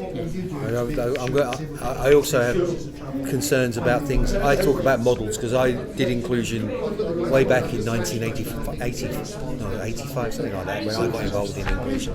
We talked a lot about models, and there's a charity model, and there's the medical model, and there's the social model. And I think we've become trapped with the medical model within medical model that constrains the way we're looked at by people outside that model. We are people who get diagnosed. We are people who get medicated. We're not actually people who can go out and do a good job or do anything for ourselves. Not that there's anything wrong with charities per se. I just think that it just gives off, has a kind of image. Access to politics and things as well. I think the third sector needs to and the services that they can provide to supplement the NHS, so people can get signposted out to these different services for different conditions. But I think that really there should be some sort of additional funding in place to be able to provide these services to people. It's not everybody will need the same services that maybe cancer patients would have, MS patients would have, Parkinson's, things like that, other conditions. And I think that's something that the government should be looking at as well, is to get some money that way and help boost up what the NHS is already doing. You never hear an argument from us against people self-managing conditions, with appropriate assistance and that. But I agree a lot with Steve. That that's why we're a social enterprise, because we work specifically for dyslexics. We're run by dyslexics for dyslexics, and I think the problem with social enterprise is it's not an inclusive movement. It's still able people doing stuff for, so it's not people with a long-term condition doing things for people with long conditions. It's people without long conditions doing things for people with it's still not an inclusive movement, far from it. I mean, Inclusion Scotland is run by disabled people. Yeah, I'm not. And quite a few of the staff have impairments as well. But it is about not doing things to people; it's doing it with them. Taking them, exactly. And I very much agree with you. Sorry, but I rattled too much. No. If you're in control of things yourself, it's much easier to get the service you need. Yeah. That's disability in Scotland. Disability in Scotland is about recognising the history of disability. Through recognising the history, encouraging education. And from that history and education, moving on to activism. What was the first disabled people's organisation, Matt? You remember? The first? Disabled people. Well, what would you mean, the first? Well, the first self-organised group. If you haven't already finished up, start heading off for coffee. If you go, was an International League of the Blind. Access and comfort break. Something like We'll be back here at 2:15. Tea and coffees are just outside. Facilities just beyond that. And it was part of a trade union. Interesting. Actually, no, but you've got MS and you have got an excuse. But no, there is loads of really interesting stuff about the history of the movement that you've collected. I would really urge people to see take a copy of the DVD. It's really worth seeing. But even if you go the charity route, there's all sorts of literacy-based things that you've got to do, all sorts of procedures that you've got to follow. That barrier for anybody who's not got any literacy issues. But if you've got literacy issues, that barrier becomes it's not that big, it's that big, And then there's all the kind of self-imposed barriers that we have because we've come out of education unsuccessfully, we've been treated badly in it, and so that impacts our self-confidence and our self-esteem, and that makes the barriers even higher to try and get through. And just even trying to find somebody to help sometimes. Yeah. It is just even having to ask somebody. Yeah. I think as well, once you get through one barrier, there's another one. And Yeah. it just Oh, seems lummy, to be, yeah. but it just seems to be constant purpose to try and get to the end point. I mean, there's obviously some jobs where literacy is absolutely necessary, and so I don't see it as a problem where you actually say, well, if you're You see, I would disagree. But if you can't, if you have a difficulty with reading, then why not use a text to screen? If you have difficulty with writing, why not use a text? For example, to speech do to my text. job, Yeah. I have to respond to consultations. But I assessed the Lord Mayor of Lambeth, right, and he was very badly dyslexic, and he built a team around himself. He did all the auditory things. He did everything auditorily, and had a group of people around him that did the stuff. So it's possible to do it. That is possible. It's possible to do it if you want to, And this guy was a good Lord Mayor of Lambeth. He wasn't a piece of crap. You should think about what the barrier is and then how you can overcome it. Yeah. Because you're right. With my eyes tracking, so for me to read continuously it's difficult because I have to keep going back. Tell me about it. So I use my phone and get it to read it to me if it's like a large chunk of text, because it's easier for me to take it in that day. That's where new technology is a big. 20 years' time, reading from a book will be finished. They'll be lamenting it like the album. What I would like to see there should possibly be like a way for see these forms, like where they could possibly do like an audio and get somebody to transcribe it, something like that to help people possibly that can't read or can't write or have got difficulties with these. I think something like that would help them massively and empower them as a person. Absolutely. And something like that, just more rather than just your text. You know what I mean? The same way Phil, read and write. If somebody applied for a job with us and we said, or in terms of the application, must be able to read and respond to complex documents, and then they said to us, actually, that's a barrier. Well, it would depend on the job. Well, that's what I said earlier, but I think Steve's made a really good point, which is you could actually have somebody supporting somebody else. Yeah. I mean, that's the sort of thing we would look at. If the job did actually require that to be done, we would have to say that in the job description. If someone said, well, I'm not sure I'd be able to do that, it's a barrier to me taking part, we would say, well, if you had support from access to work, would you be able to do it then? So if that meant a personal assistant who could assist with actual document handling, then so be it, as long as it allowed the person to do the job. Because we base intelligence on the physical act of reading. I know we do. That's not what intelligence is about. No, I know it's not. It's not, far from. I put my application for because I'm dyslexic, and I got through school and high school because my mum was a teacher. Probably the only reason I got through school and high school. But it was in my application form. They asked, I said, this is what's going to happen. So I said, there's going to be unseen reading and interviewing, and I need support for that. And then part of that interview was, do you need support? And my support is basically I need to give my line manager stuff that I'm going to send out to read the correct mistakes before it gets sent out. And Pauline has never once said, why are you giving me this? What is this mistake? Because she knows. But that's what it should be like. It should not. I mean, there should be ways to help people rather than obstruct them and make them. Back in the mid-90s, I was a racial equality officer. One of my colleagues, who was the development officer for Lothian Racial Equality Council, was really quite severely dyslexic. But she was really good at her job and did cook. But we got a manager that came in, and you will not believe this, who actually ordered her to stop using spell check.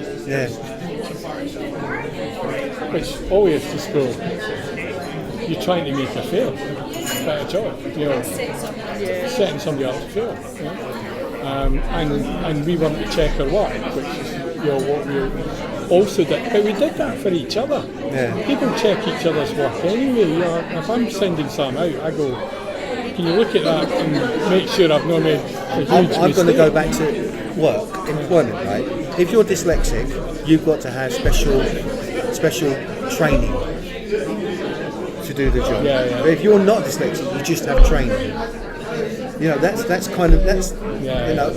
All I'm saying to you, if you're starting a new job, we all need training. And what a dyslexic needs is dyslexia-friendly training, not special. No. Sorry. It's just the same special educational needs. Yeah, SEN, no, don't talk to me. It's the same thing. It's the same thing. It's not special at all. It's just what's needed. Well, it isn't. It's not. You get taught by a teacher, somebody who's not a teacher, in a room somewhere. I'm stopping you getting your tea though. Yeah, I'm going to get my... Well, I'm enjoying talking with everybody. I'm enjoying talking with you as well. I'm getting exercise as well, because I'm flapping my hands about.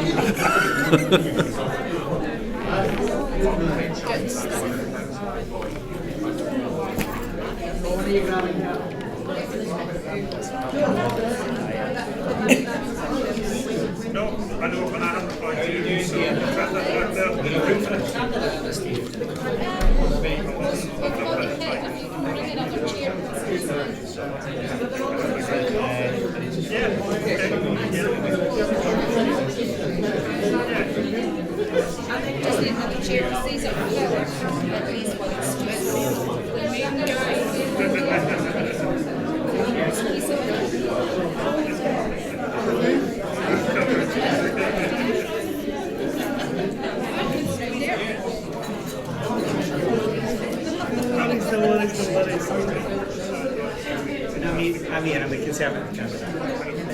Nice to meet you.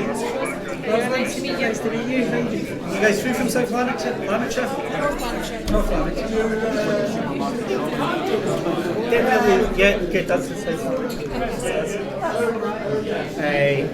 How's it make up?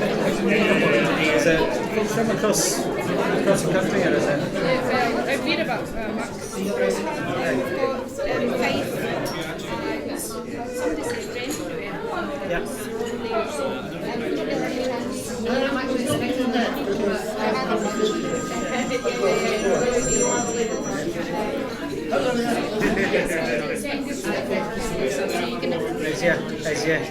Is your badge a political statement, or is it a statement in music? Indie girl.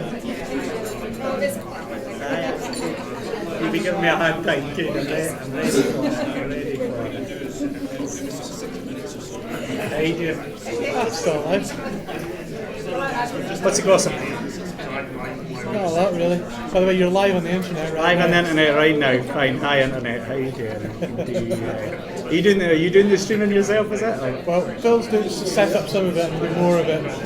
Phil's going to move it, but I've been keeping track of people watching and stuff like that, see if there's any questions coming in. Fantastic. Nobody's really asked a question yet. They've got one or two comments to say, I agree, and that's about it. So. Okay. What sort of stuff's come up with Oh, that's cheating. That's cheating. That's cheating. ADHD lasted about 2 seconds. I'll go and have a look at these, and then he was off. Somebody come and spoke to him, and he was away. Phil! Oh. Phil! How you finding it? Phil! How you finding it? I hope so.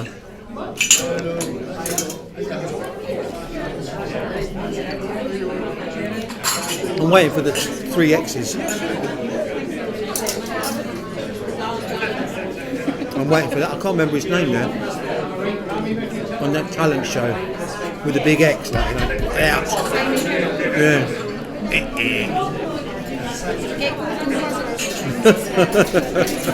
Still getting sound, but no camera. Yeah, camera's there.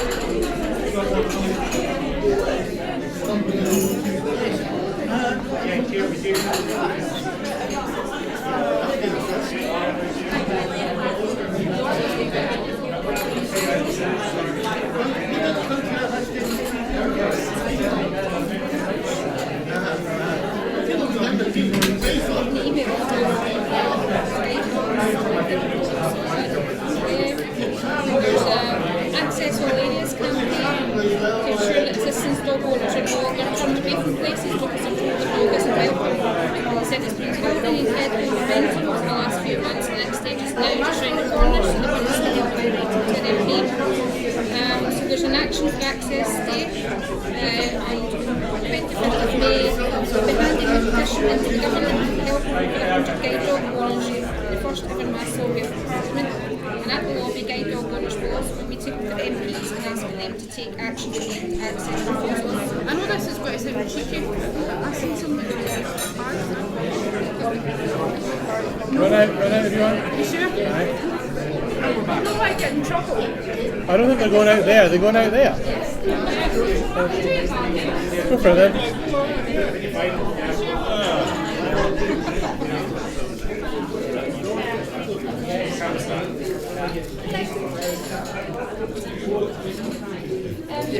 Oh, there we go. That's fine. Camera's been a wee second to focus. Will I need to go and log into it again? No, we'll put it up on our website. There'll just be a link to YouTube, so you'll be fine. Right, so I won't have lost it. Good. Basically, the transcript's on YouTube right now. It'll stay there. Good. It'll just be a recording instead of the stream. The captioning should be added later. Speaking of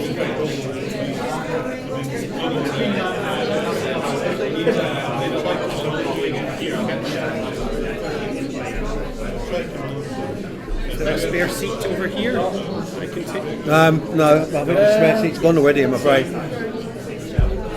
can grab that one and watch yourself. I'll take this one.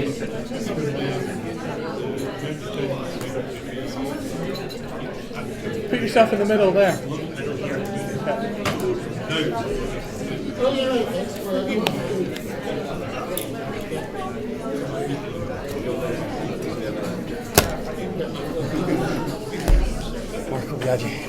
Steve McHugh.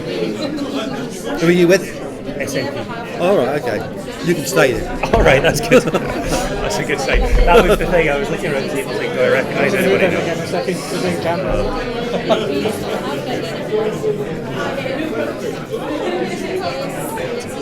You missed. We had a good conversation on the table. You missed all of that. So you just take that and it'll be fine. I'll sort that out.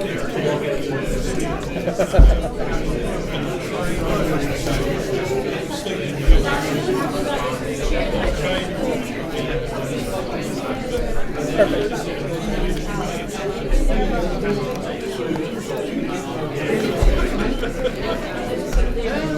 By the way, what's your name?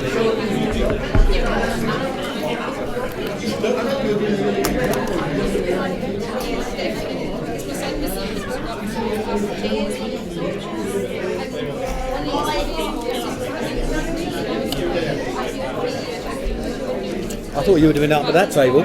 Yeah, we are later. But we do a thing. We're doing a thing with individual tables. All right, okay.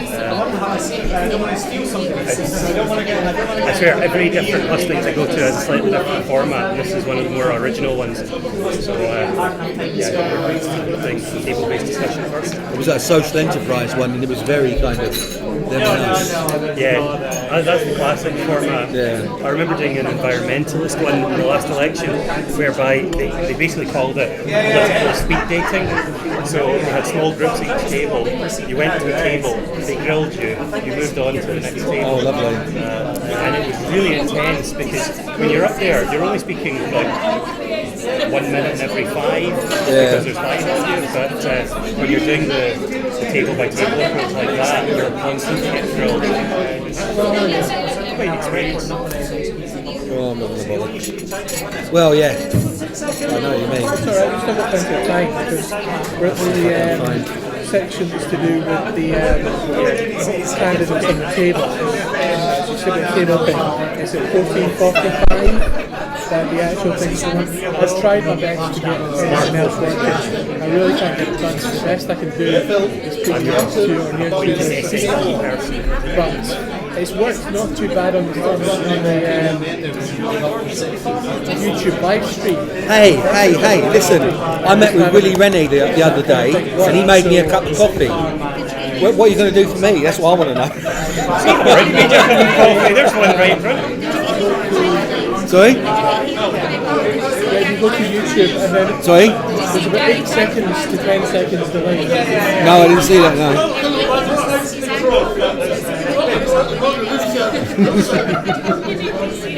Well, Willie's having one of the most joyful elections of all time. Did you see him with the pigs in Gordy City Farm? That was unforgettable.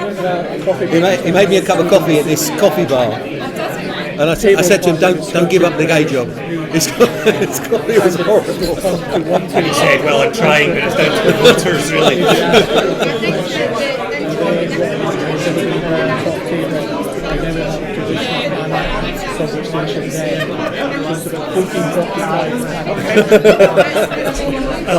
As we've said, as long as everybody can go on and there's an idea there. Balloons do have the wrong player. Benchmark. Oh yeah, of course, it's suspecting, yeah. Because it was quite and it worked on YouTube. One thing was, you could actually have world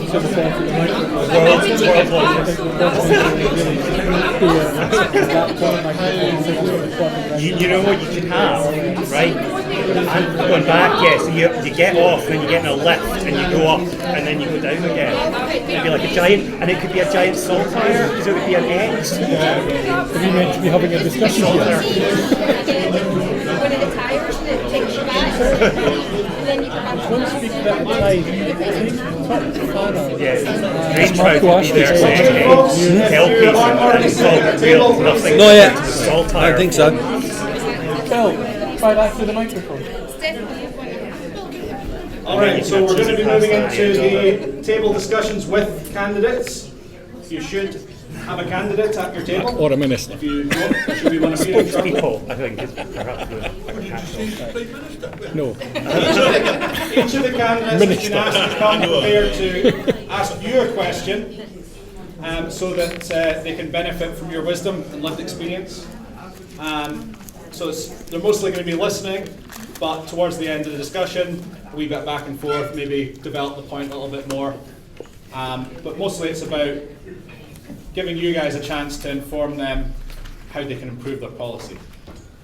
We're going to ask the facilitators to do a very quick feedback at the end on what the question was that was asked and what the general gist of the answer was, so that everyone in the room can get a flavour of the sort of questions that the candidates asked and what the responses were. And sorry, I've just realised I've gazumpted. Sorry. Where were you? I've gazumpted George. George was supposed to do this bit, but we're starting to run past some time, so I'll pass over to George at this point. Okay, so presumptive, self-healing, and you're now known. Well, he's a lot more prettier than I am, and he's got a better shirt on than I have, so I've really got nothing to add.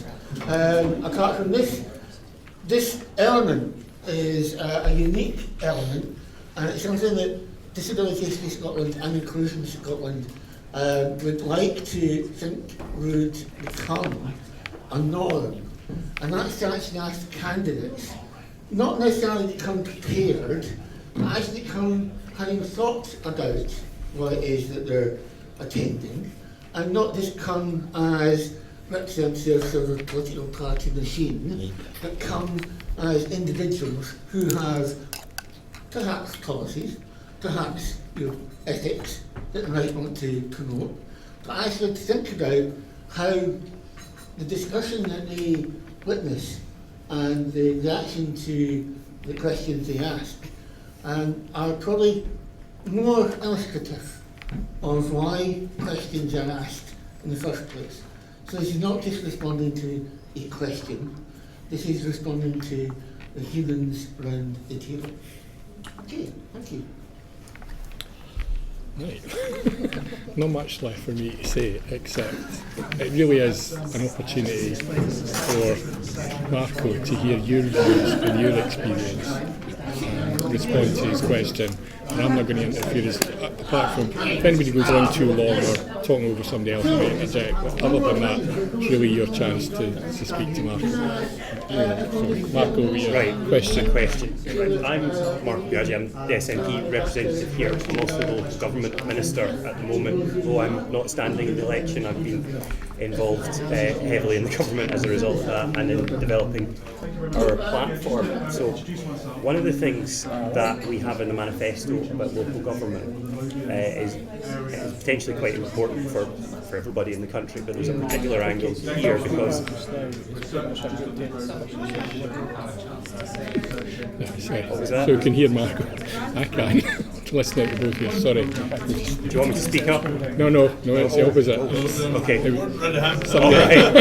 Somebody else speak. Okay.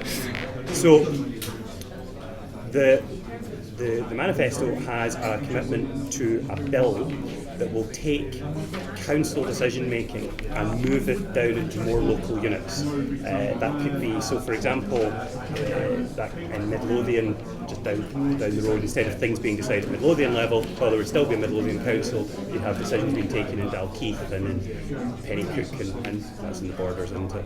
Anyway, no, Pennycook's still in Midlothian, right? Still in Midlothian. That's recording that, geographic slip. So, I should have gone with East Lothian, my East Lothian geography is a lot better. So that you have more decisions being taken locally. Now, there's always got to be a balance. Which is fair enough. And obviously we're interested in that. However, this table is national security. No, it's not. Not now. Yeah. Sorry. No, we're on for that. We moved on for that. Yeah, I was. We asked the candidates to come with a prepared question It's about quite what they wanted to ask. It's important because it's things like social care and so on, and a lot of the things that councils do. We want to do this because we want local communities, more local than councils, which are quite big and unwieldy in many cases, to have more say.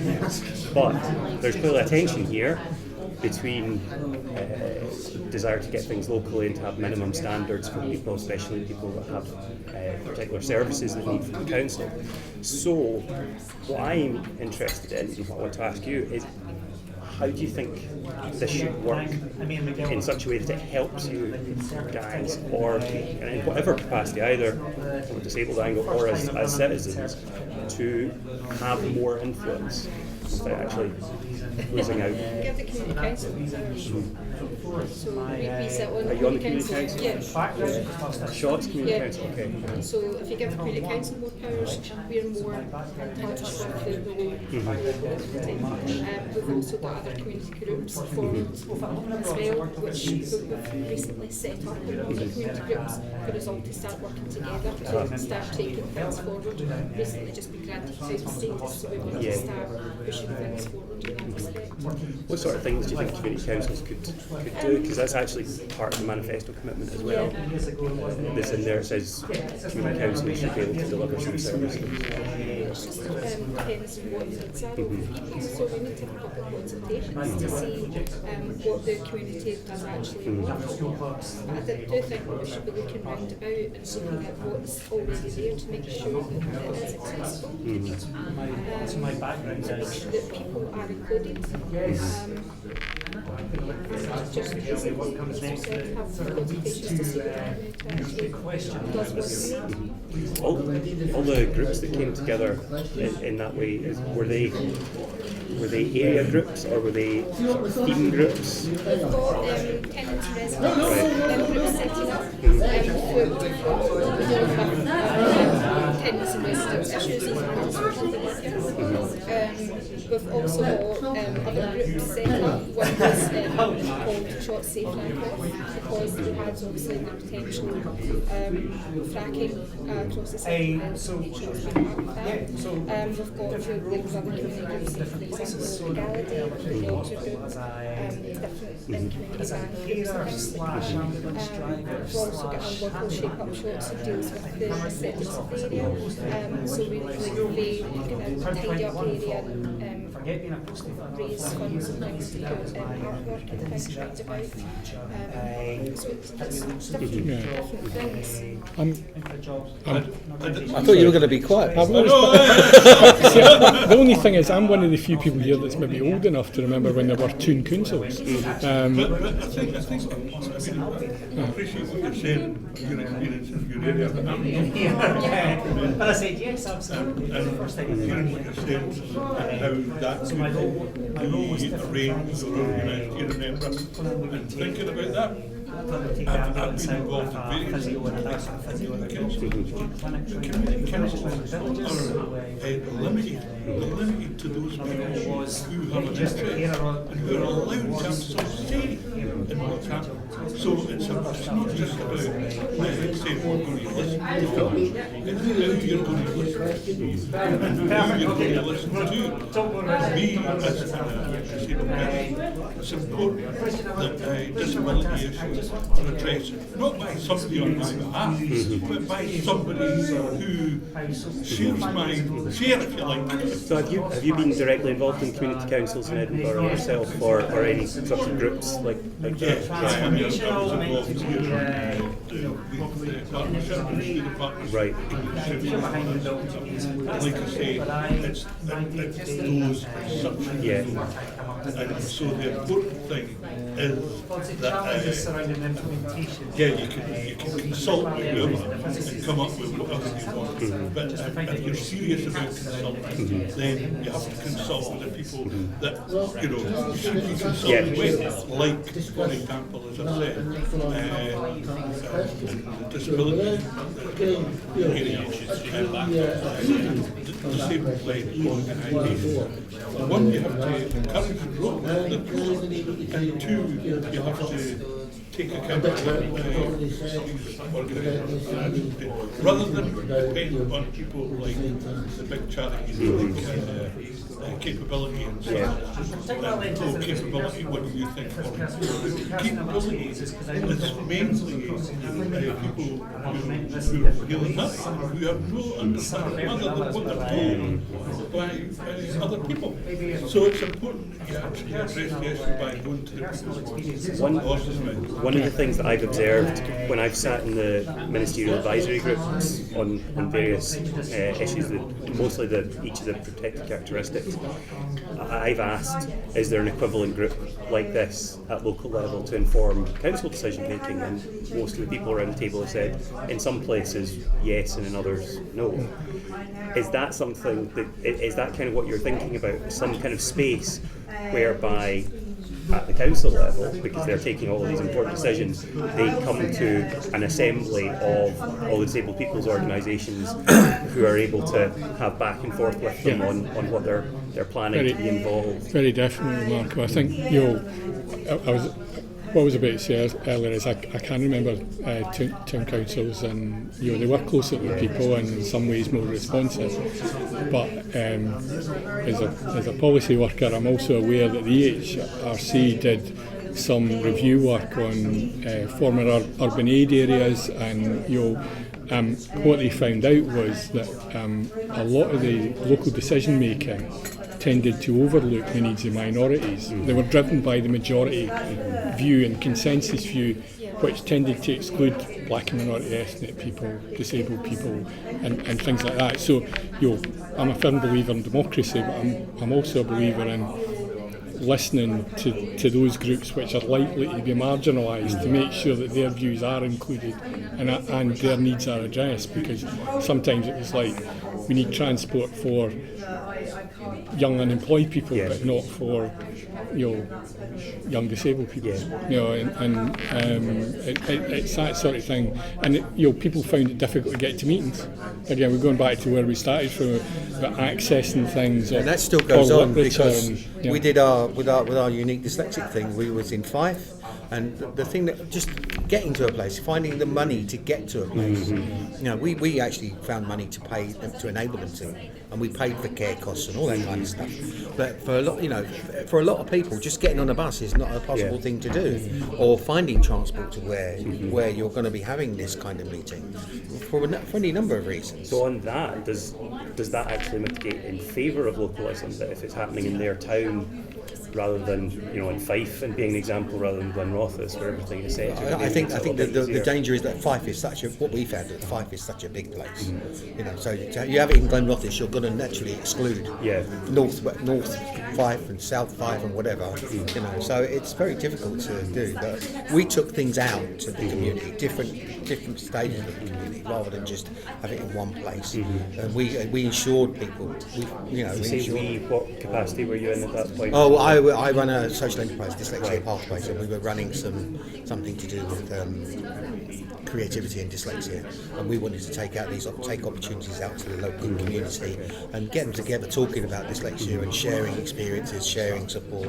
And so we found that we found the best way to do that was to go out. So we ran these things across. I mean, I'll go back to the start, because both community councillors, both in the cross-party group on chronic pain, and they can't afford to go to the group meetings. And I think their participation is really, really important. So I've said we'll try and support it, but it is trying to take that thing on board where there are costs that are associated with disability that are larger, because you can't choose other modes of transport that you might want to do, and that has to be taken account of when you try, and even on a local basis, because even within the city of Edinburgh, there would still be difficulties in some people just getting to a meeting, down in Pilton or whatever. Just make sure they can get to the meeting and it's held in an accessible place, and with information that the majority of people can access. Now, you can't do easy read for everything, but more could be done. I think it's fair to say a lot of bureaucratic publications struggle to communicate with anybody. Yeah, yeah. Just a different colour paper would make that more accessible. Yeah, that's true. That's But- one of the things that some public purpose using Yeah. and it is the thing. So it's like you put them in a folder. Shouldn't we even sort of include certain things in audio form? To make it I think I think as well that if the community had more of an involvement with the health boards as well, that they were able to have maybe a seat on the board or a consultation with the board. And as we were saying earlier, the board actually listens to the consultation just override them. The interesting thing about that is that local democratic representation, heavy crown, commas around that exists in the form of the councils on the board. And well, heard from people that isn't a strong enough connection. I was going to ask because I can guess the answer. The thing I would ask though is what, if we're getting into the subject of GM's influence health decisions, what are the sorts of health decisions that would be at the top of a priority list in influence out of our emergency care, social care? There's people, for example, in the mental illness, they need help. That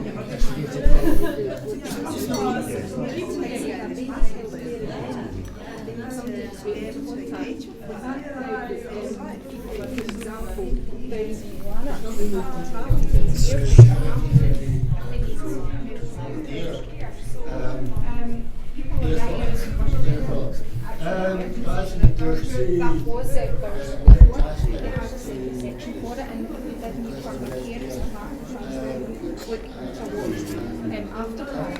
Now the people that are needing the emergency care in general, waiting hours for those people are going down.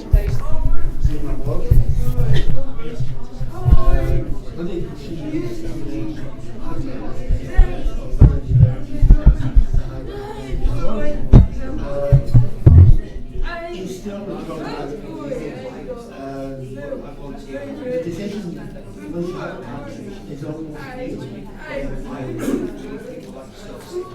if not the pure provision it's sometimes you're much more a sensible use for it because you've got something to use. Well, two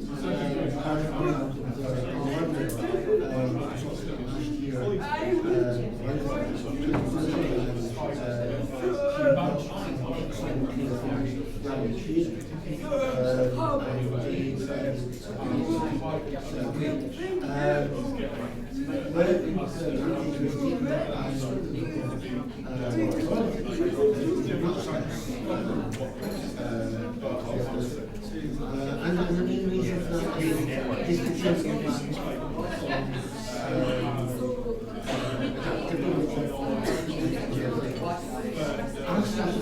I was in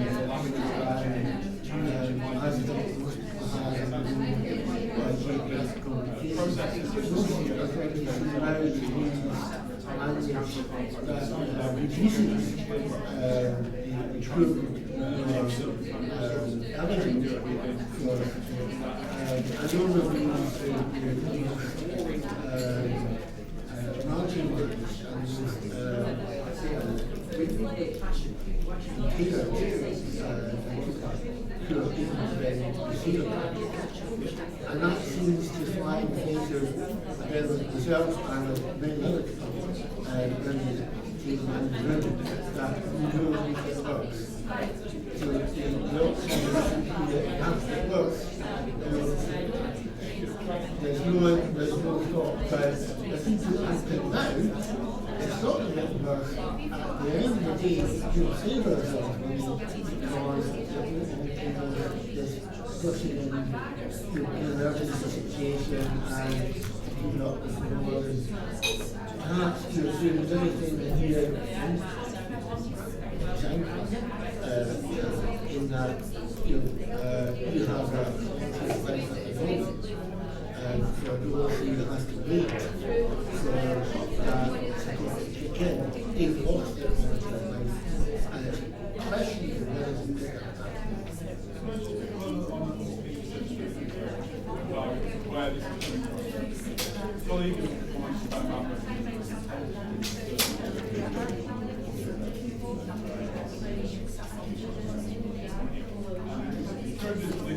Where are these stories coming from? Most cases, the source of the story is what sort of response do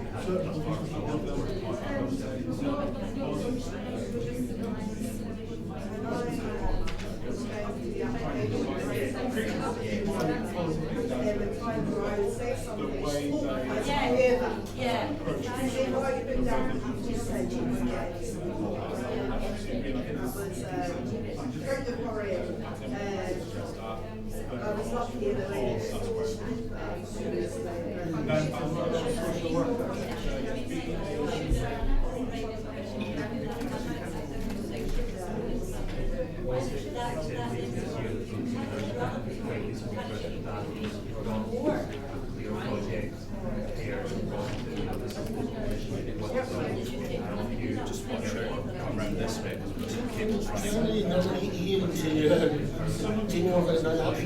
Probably best if we put you in the middle, or would you rather be on the end? Here's fine, isn't it? Yeah, I've got my stuff here. Okay. Thanks. We've got 2 table mics.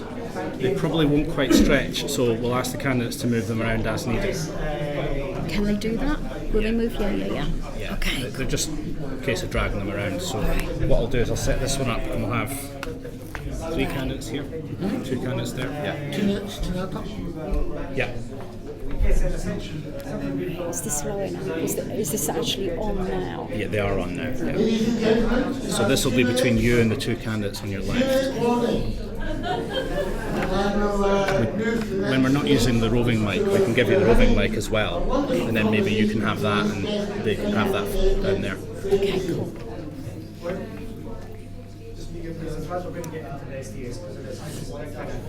It's the same when we only need the roving mic when there's a new question. So what we could do is Sasha could use the roving mic, and then one of us will take the mic over, they'll do their bit. Yeah.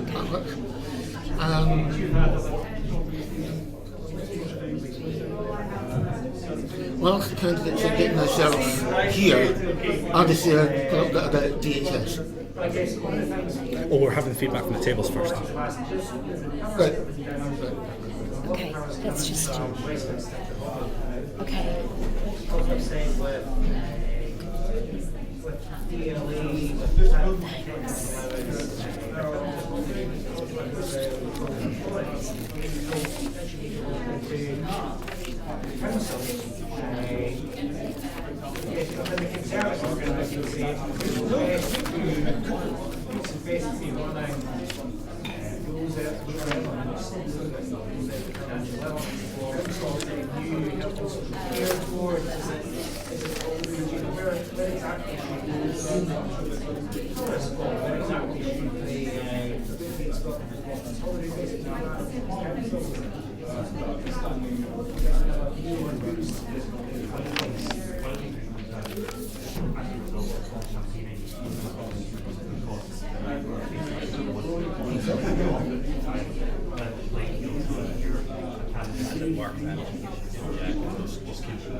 Okay, can I get everyone to stop where you are, and what we'll do is we'll get some feedback from each of the tables about what you've just been talking about and what the question was.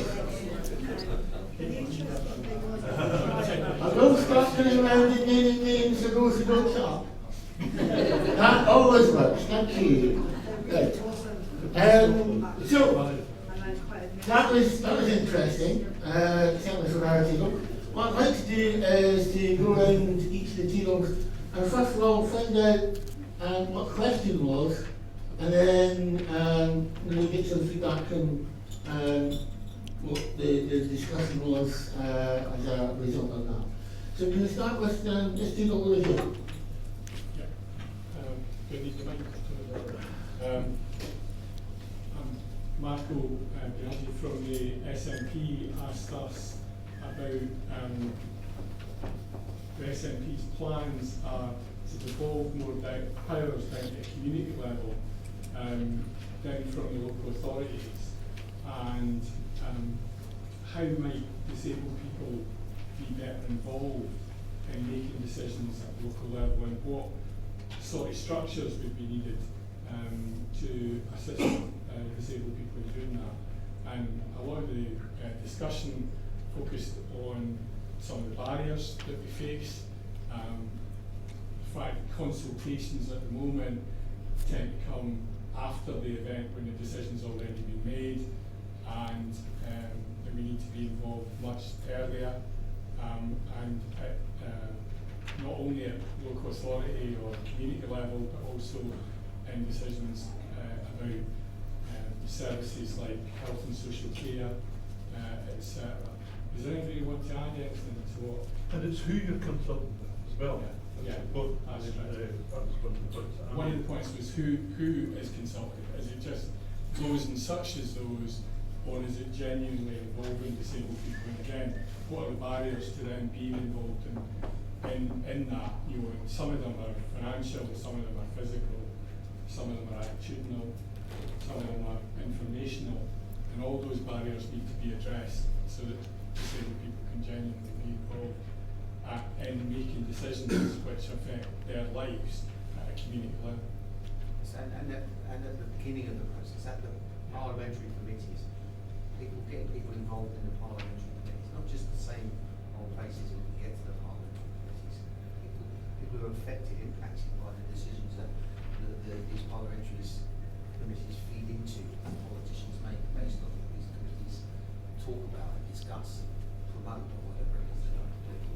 That's all right, don't worry. That's what I said. Didn't say gavel. Didn't say gavel, no. Thank you very much. That's a really interesting question and discussion. And again, not a party political, because obviously I'm not allowed to be party political, but can you say it will be a loss to lose Marco, who has turned up at lots of different events that I've attended and answered questions openly and honestly. So thank you for that, Marco. Can I ask this table now to, this is where I wish I was free flowing in the last 2 months. Thanks. This table's candidate was Dan Heap from the Scottish Greens, and Dan asked the table about hate crime. Hate crime towards disabled people has increased significantly. The process of reporting to police has not always been a good experience for disabled people, and what can be done to improve it. We had an interesting discussion about, in particular, the issues relating to people with learning difficulties and mental health issues, and the fact that they're often not taken seriously by the police. A particular case, I won't go into the details, like the case where a person with learning difficulties had complained to the police several times about problems they were having from some youths in the area, wasn't taken seriously until the support worker took the case up on their behalf, and then they took it seriously. So often disabled people are not being treated by the police in the same way as other people are, and are not taken seriously. So one of the issues there was about the need to improve the training of the police in order to frontline staff, both the call centres and also the police who attend incidents, so they are more aware that they should be dealing with people with disabilities in the same way as they deal with absolutely everybody else in society. We also looked at some of the other issues, the underlying issues that result in hate crime, and there's a bit of discussion about the fact that hate crime against disabled people has been increasing. It's not just about the fact that the numbers being reported are going up, which is happening. There's also that the underlying level of hate crime is also increasing, and a lot of that is to do with the many years now we've had of stigmatisation against disabled people through the media, particularly in relation to being called things like scroungers. This is not just the media though, this is politicians feeding the media. Sasha, they're sending a message. Make sure they take the DVD. About disabled people. So I think those were the main points the table made. And Dan's response to that was that I thought it wasn't hugely surprising about the police and that there needed to be more, not just about disability registering, but general better training of frontline staff in the police to deal with these issues, but also that we need to push really hard about the way disability and disabled people are reported in the media and the way that other politicians treat disabled people. So, very affectionate one. George? Wow, that sounds like a really good discussion. What's the deal with that, too? And also the importance of hate crime is obviously something that we're all upstream there, but also I think that's an excellent question. People need to find out what's going to think. So this table, who's doing the reporting back? Yourself. So we had Chris Chapman from the Liberal Democrats, and Chris actually came with 3 questions, so I'll just cover maybe the first 2. We had a really in-depth discussion, and the questions were related to you in part as well. So the first question Chris asked was, what's wrong with our welfare system and what do we need to do? So as you can imagine, that in itself went to a lot of discussion and debate. And we agreed that it needs to be person-centred and take a human rights-based approach. We talked about assessments for people with fluctuating conditions and how they should be done. We talked about the assessment process and the social security system taking less of a binary approach so that people are not categorised as either capable or not capable for work. And we talked about how not everybody can do every job and have that be beneficial to their condition. Different people obviously will be interested in different types of work and need that. We talked about the ethos of DWP and therefore the delivery mechanisms in Scotland when we get them. We had testimony from somebody at our table who has worked with DWP until very recently, that actually conditions for disabled people on staff are sometimes not very good either. We talked about the need for a smarter data sharing system, so people don't have to keep repeating against different agencies, and just more person-centred delivery mechanisms basically. And we talked a little bit about how to support people with invisible conditions, especially around employment, and the need for employers to do more to understand the barriers that people have in accessing work and staying in their job. We talked about the need for advocacy to be an area of growth in Scotland, and yeah, does that sound kind of right? Well, obviously, the bonus point for us is 3 questions, not just 1. So, yeah, a lot of really good stuff going on at that table. Don't feel like there's any competition at this table, obviously, but you've just had 3 questions thrown at the previous table. Is it yourself that's doing the Oh, well, we had Kat Headley of Scottish Labour at our table, and Kat came along with the question, how far have we come in Scotland on inclusion issues, especially over the last 9 years? What's worked, what hasn't, and what's been ignored? In the conversation that we had, there was an emphasis on the need for more choice and control in people's lives and how they're going to get it. There was a feeling that there was, yes, there's a focus on personal care, but perhaps at the expense of thinking, well, it's not just personal care, there's a whole wide range of support that people need that needs to be a much bigger picture. There were comments on employment support allowance and how particularly it's almost closed in terms of being able to appeal against it. If the decision is not acceptable or doesn't work for you, then it's closed down very rapidly, and that's of considerable concern.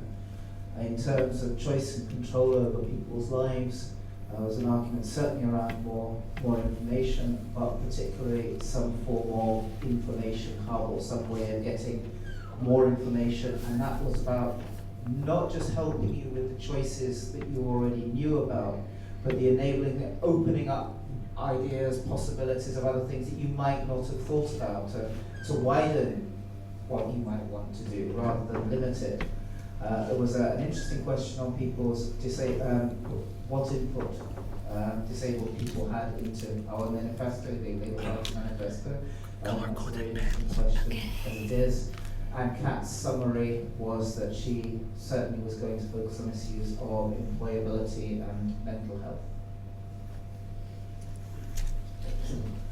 Well, that was certainly one of the main areas I think that people were concerned about in terms of what we wanted to get out of today and how people wanted to see what those experience had to say about employability and the responses to that. So, you didn't do that?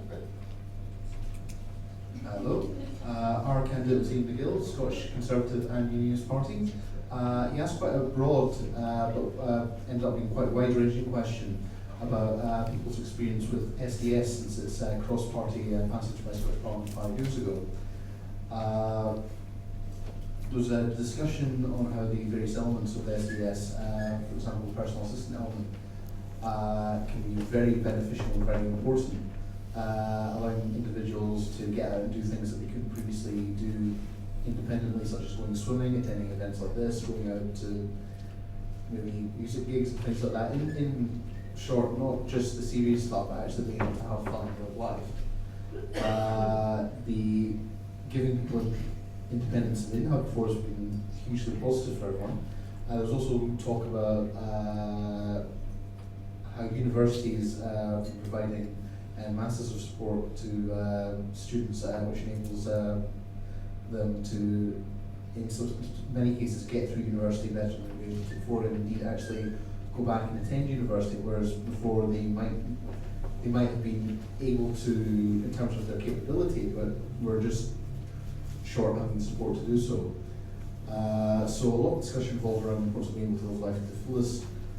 There was, on the flip side, some concern that the language of local authorities and people applying for this reduces the potential pool of people who are actually eligible for support to those who are in the most dire need, and potentially excluding those with less severe but impairments but who would still benefit greatly from assistance. There was also concern that with the new systems, people are rewarded for what they can't do rather than what they can. If they're in a situation where they can do something in some days rather than not, it's a case of, well, you're not going to get support for that. This took up most of the time, so he really didn't have much an opportunity to respond, but he did ask people's feelings on the allocation of how benefits distributed, whether it's done through Holyrood or dependently on a more local scale through councils, and that is where we pretty much got to. Good, excellent. Well, that's been a really interesting set of discussions. I'm not sure how everyone, except for the candidate crew, always good. I'm not sure how everyone else feels that went, but I think that Disability History Scotland set out with an idea to personalise and humanise these issues, and I think that's been pretty much achieved, and I hope the candidates are now more aware, in particular, of the human stories behind the questions that they quite often get asked, and when they are asked questions, you can think more about the background and the reason that people do have concerns, rather than just the standard, we can't afford it, or that resources are limited, or that it's somebody else's fault and not ours. So, can I ask all the candidates now to come up to the table and take their places? And while I'm doing that, can I just say two things about Disability History Scotland? Firstly, as a small organisation based in Edinburgh, we don't actually have that many resources, but one of the resources is our film. And our film was made last year, and it tells the narrative about how disability rights and the human rights have come a long way from please do take up a copy, and in fact take as many copies as you need. And if you want to get in contact with us and talk to us about us and our identity checks, then please do it. Thank you for coming. We had planned to go to the pub afterwards. How shocking is that? They say not to go to the pub. That's absolutely horrific. So that's our intention. And if anyone would like to come with us, they are more than welcome. But you always have to buy your own drinks. The same that is able to go for.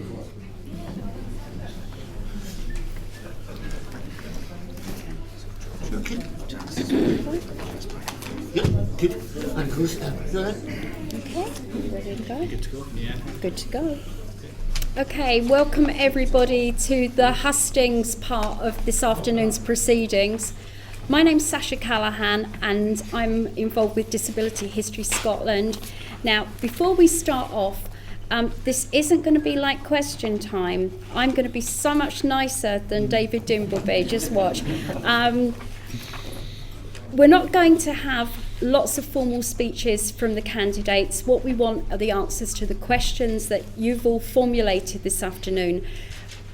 We're going to just say, I know that everybody here, being a disabled person, has great manners and will not throw things or heckle.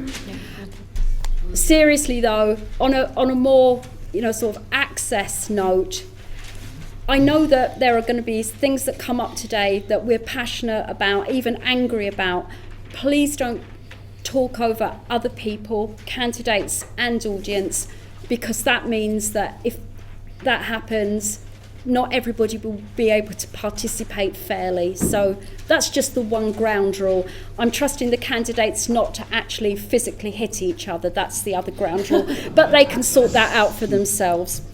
Right, I'm just going to start off by reminding people that there are biographies of the candidates in your pack. So if you want to refer to them later on, that's fine. So they're not going to be giving great opening speeches, and my lovely assistant Ian at the front is going to be keeping people to time. The contributions from the candidates will be, and platform speaker who isn't a candidate, will be limited to 2 minutes, and I will observe that very, very strictly. And I think on that note, we're good to go. We'll start with a very brief introduction, and I mean brief, just tell us your name, the party you're standing for, and where you're standing if you are. And we're going to start from my right and audience from your left. So we'll start with you, Marco. Is this going to... I'm Marco Biaggi. I'm the outgoing, I was the MSP for Edinburgh Central. I remain the Scottish Government Minister for Local Government and Community Empowerment. I'm therefore the SNP spokesperson on that, and more of a spokesperson than a candidate, but here for the SNP, and delighted to be here. Thank you. Hi, my name is Chris Chapman. I am the Liberal Democrat candidate for the constituency of Mid Lothian South, Tweeddale and Lauderdale, Mid Lothian and Scottish borders, and I'm also a regional candidate for the south of Scotland.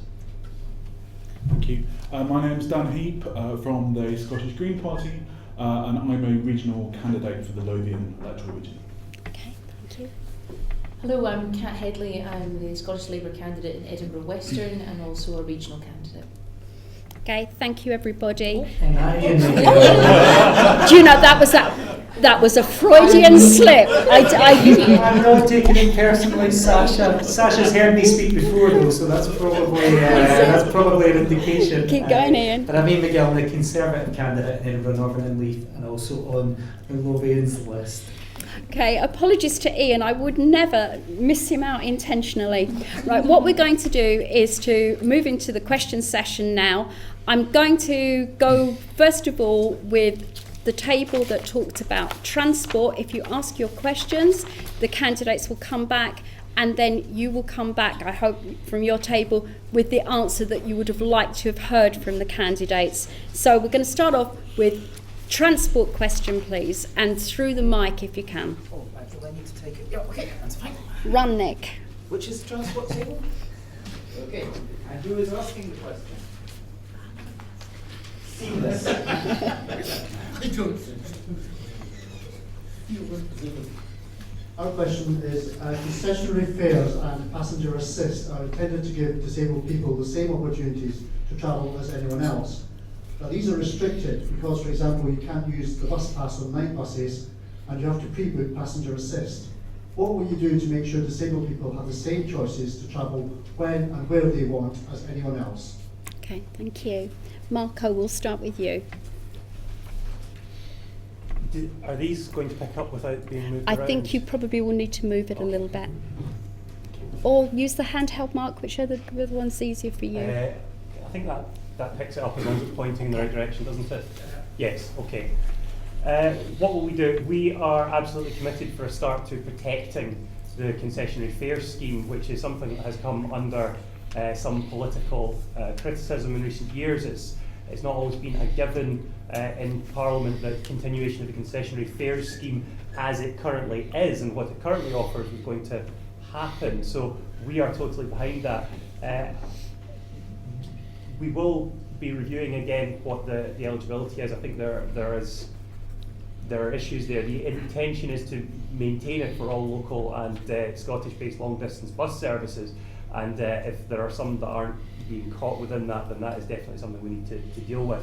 On the more community-based transport approach, it's been very hard to work that into the concessionary fare scheme in the past, but one of the things that the Community Empowerment Act will allow is any local group that is running transport on a community basis will have a whole series of new ways of accessing funding for that within the local area from all kinds of partners, like the local government or the health board or the community planning partnership. And that is probably the better way of making sure that those services, which are lifeline services, which are needed to ensure just basic equality of access, will create new opportunities to ensure that they are funded and able to operate.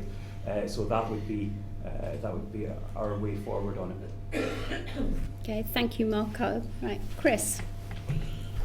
Representing or hoping to represent a rural constituency and rural areas such as the Scottish borders, the first challenge is to find the bus that can then actually allow you on, that has the right access to get on board the bus, and then hopefully it gets you to the destination in a reasonably and timely manner. So that's challenge one. But hopefully, if you're able to do that, I'd like to certainly see the concessionary rate maintained, if not improved, and the restrictions lifted. I was having a conversation with RNIB, the Royal National Institute for the Blind, and the discrepancy even between local authorities on who can get the support, carer support to take those with visual impairments. And I think that's a real problem in itself, is that we've got people that can go by bus to Edinburgh from the Scottish borders using their carer allowance on the bus, but can't use the train.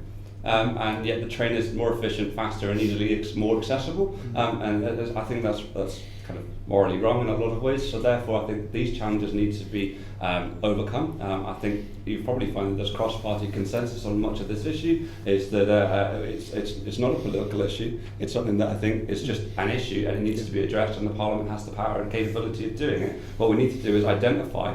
And I think such a forum as this is fantastic, is identify where these discrepancies are happening and come together, make it aware to the Scottish Parliament and the relevant ministers and committees, and feeding in, as rightly said on one of the tables, making sure that that opportunity to feed in the committees is there, and then we can tackle those issues, as simple as that. Thanks very much. Okay, thanks Chris. Dan? Thanks. I very much agree with Chris, and when he said I would doubt there's much between the 5 candidates and the 5 parties here. I think first I'll pick up with something Chris said on just the number of buses and the accessibility, making sure there's enough rural transport in the first place, particularly in rural and the outer areas of cities where transport and particularly bus transport isn't as available as it should be. With the Scottish Greens in the south of Scotland have had a campaign called Hold the Bus. And that's about making sure that there is enough transport in the first place for everyone, which is not the case in some areas of Scotland. Regarding the concessionary fares scheme, I very much agree that we do need to look at how consistent that is, and making sure that there is consistency across the country in terms of the times and who can access that. And it does seem entirely unreasonable that there's certain times of the day that disabled people can't use their concessionary fares pass. But I very much agree that I think this is something we can probably all work on together in the next Parliament. Okay, thanks Dan. Kat? Yeah, I mean, I think I would agree that in relation to the cross-party consensus in relation to a lot of these issues, I would, however, say that I'm sure that that's probably what you hear all the time, is that whenever people talk to you or you ask them questions, is that you generally get a lot of people saying, yes, we all agree on these issues, but it's probably more about action. And I genuinely can't understand why you wouldn't be able to use your concessionary card on a nighttime bus. Apart from, I mean, that must surely come from the transport operators. Scottish Labour's going into this election talking about having a transport smart card that will work across the whole of Scotland. We want to review how the transport is delivered in this country in order to break down these kind of regional differences. And also to try and address some of the corporate control that there is over the delivery of transport.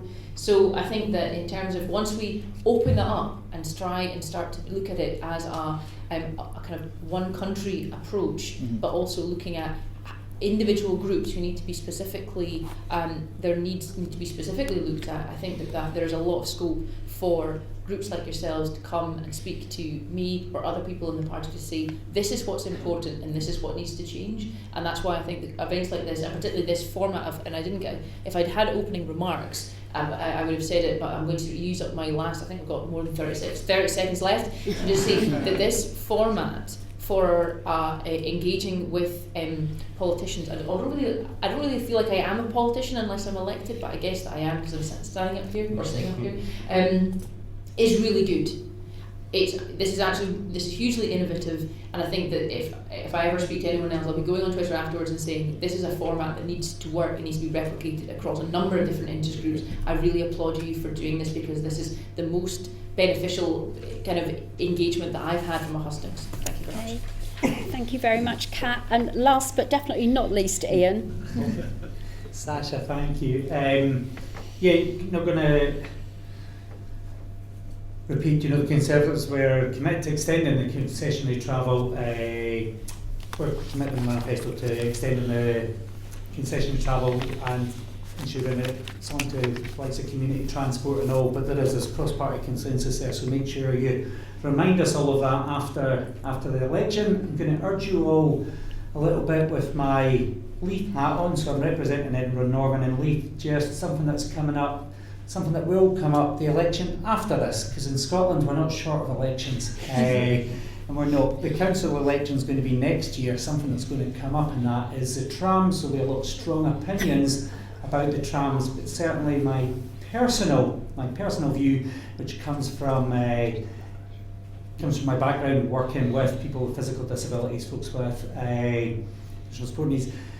When the tram comes along, you're not queuing up. There's not discussion between the mothers with prams and folks with wheelchairs as to who can get on that tram and who needs to wait another 15 minutes in the rain. And I'd just be encouraging you and urging you, just make your voices heard when that discussion's coming up, because it's a massive issue facing this next council. Do we extend it or do we not? You've got a really strong, compelling case there for getting just trams around, and that makes a difference. So if we're talking about transformational stuff, that's certainly one of them. So just be prepared to make your voices heard, because there'll be calls from the other side. So it is. Thanks. Okay, thank you, Ian, and thank you for very comprehensive but concise answers, and everyone keeping to time. That's wonderful. If we can have the question from the transport table, your ideal answer. Run, Nick. Next never ran in his life. You can't see how many trip hazards and safety. Spoken like a council. think the table would welcome the fact that there apparently is a cross-party consensus that we should improve the concessionary transport scheme to make it better for disabled people. So I'd be interested to know how they're actually going to do that, because there's plenty of opportunity for several years and nothing much has changed.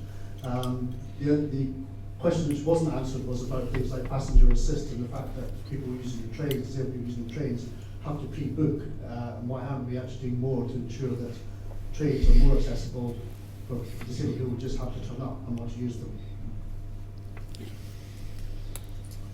Well, so I will go around this way because it's easier. A light jog there. I was wrong. He does run. Right. Okay. There may be an opportunity, dependent on how we get through this first tranche of questions, to come back and press the candidates a little bit more. But let's see how we go on this. Now we're going to move on to the social care table, which is this one right at the front. And who is our lovely social care questioner? Hello, Sasha. Our question is, what is the relationship between social care and human rights, and how do your party's policies reflect this? If social care is a human right, how can you justify charging recipients for social care?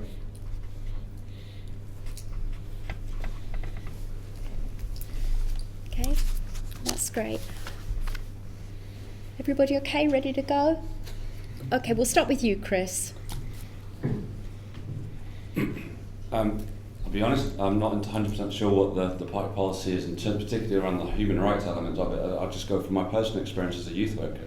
I do a lot of cross work with social carers, and I think they play a fundamental role within our local authorities in providing a lot of support out there, and I'd like to see that increased. I think if that was ever removed or barriers were put up, particularly around costs, I think the implications for so many people across our communities would be irreversible, and the damage would just be immense, contributing to further down the line impacts from mental health and well-being issues, to say the least. So my own personal opinion, having kind of worked in around the field and supported the field in my youth working capacity, is that I think it'd be absolutely devastating to see charges put in place for social care. I think that would really put up barriers to the people that need it most from most disadvantaged backgrounds. And again, from a rural community, if you take that lifeline away, you're going to have people stuck in their homes potentially and not getting out, not seeking the support, not even be able to engage the opportunities, even though I think there's too fewer opportunities as it is. So it is a lifeline, and so in that sense, I would perceive it as a human right in that regard. I think it provides so much to allow individuals to engage their community, and removing that would be just abhorrent, really, and I'd be devastated for that. So I'd certainly be campaigning in the Parliament, if elected, to maintain and increase social work support to encourage everybody to be able to access more opportunities in the constituencies. Thanks very much. Okay, thanks, Chris. Dan.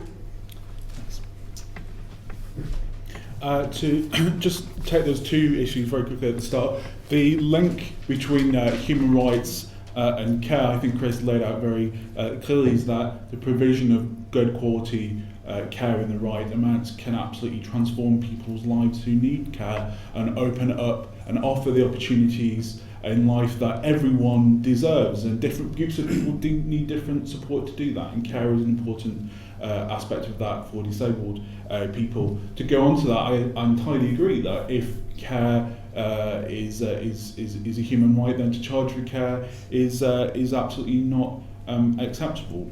And you may hopefully have already read the Scottish Green Party manifesto. We have 6 core policy targets, and improving the experience of care and carers is one of those 6, and we've been talking about that again and again and again during this campaign. We want to see, for example, a living wage plus of £9 for carers, to ensure that carers can that we keep recruiting carers, and we make sure that's an adequate supply of carers to do care work. And we also want to increase the carers allowance, I think, more than any other party, but certainly significantly, £93 a week. In terms of the care charging for care, Part of the problem is the immense pressure on local authority budgets, which has been, I'll try and keep the partisanship to a minimum, but has been a problem in recent years because of the council tax freeze, and we want to transform the power of local authorities to raise more tax if necessary to pay for better care, for more care, and for them not to have to introduce charges for care. Okay, thanks Dan. Kat? I would echo actually quite a lot of what's been said, although one thing I can say is that Scottish Labour will be launching its specific Disabilities and Inclusion Manifesto today, having launched, was that only yesterday? I can't even remember what day it was. All of my days are blending into one long leaflet run or event on various hustings. But we launched our manifesto this week, and we are specifically launching our Disabilities and Inclusion Manifesto today. One of the things that talks about in that is to conduct a complete review of the delivery of social care in Scotland. And part of that review could be to discuss how human rights more meaningfully work within the social care system, and how those who are in the social care system, either as recipients and carers and various other people, how they feel that their human rights are being affected. So I would certainly urge that these issues, we need to look at how the delivery in Scotland works, and particularly in relation to cost. I think I would echo again what was just been said by Dan in relation to the pressure there has been on local authority funding. Scottish Labour wants to, going into this election, talk about using the powers in order to avoid a lot of these cuts, in order to invest in our public services. And so there's a wide amount of agreement there, and there's a lot that can be done, but it's going to take the political will in order to do it. Okay, that's great. Thank you, Kat. Ian? Yeah, you guys are my favourite table because we had a great conversation earlier. Yes, it's a human right. Where should be pleased to hear that, but you might not be pleased to hear as I'm going to say that there are some people who are well able to contribute, and some people who are well able to contribute should, because that increases the pot for folks who are not. But my day-to-day, and here's my big frustration with it. So in my day-to-day job, there are people that we work with, that we support, and the contributions they make don't reflect their income or their circumstances. It's getting to the bottom of how and why. Now we do things through City of Edinburgh Council. Getting to the how and why social worker making decisions about how one person contributes against another. There's no rhyme nor reason to that. They will not explain it. We don't understand the algorithms there, and it is a big part of my day-to-day job is fighting the council and making sure just with some of the unfair charges that don't stack up and cost folk the support there. Okay, thanks, Ian. What was your ideal answer? Oh, I'm sorry, Marco. Do you know, it's obvious. Obviously, I have a problem with people sitting at either end of the table. So thank you for reminding me that you're definitely there, Marco. I'll spare any jokes about being on the extreme left, the extreme right. Especially since it's different ways around, depending on the perspective. One person's extreme left, another extreme right. Right, on this, I think the first thing to say is to recognise what has actually happened in the Scottish Parliament on the whole area in the last term. We've had self-directed support, yes, that came in embedding a rights approach, but in pure financial terms, the Independent Living Fund removal was plugged, it was replaced, it was saved in Scotland. And similarly, the Scottish Welfare Fund was not being hit by the same reductions south of the border because additional resource was found here. We do, as a government, have to defend the principle of universalism on 100 fronts, but that's because our heart lies in universalism rather than means testing, and wherever it's possible to do, wherever we've been able to extend that, we have.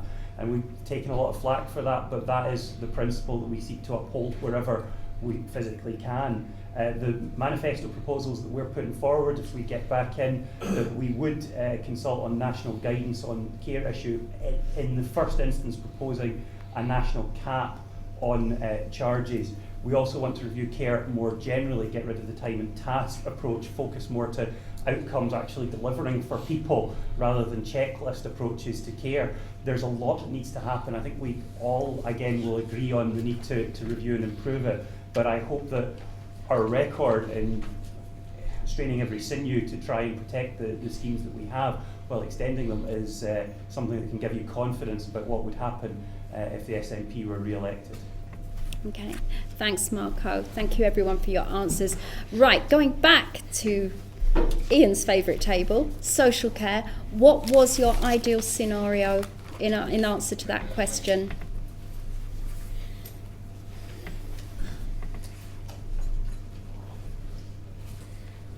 First of all, thank you all for your answers.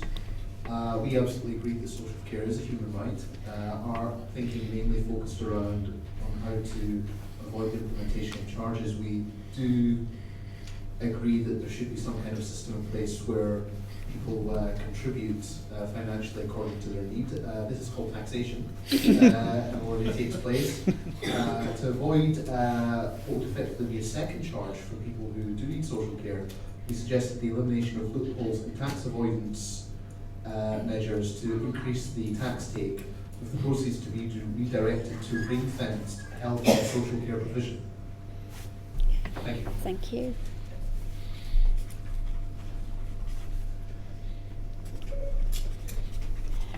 Thank you, Nick. Right, it's a bit like a relay race with us swapping over microphones here. Okay, we're going to now move on to the table that discussed employment issues. Okay, sorry, am I making you run? Well, That's never fine. mind. There you go. I have advanced knowledge. Ashley is going to be asking a question from the employability table. Here we go. So, yeah, we will employability of a sort of got this people different needs from the table.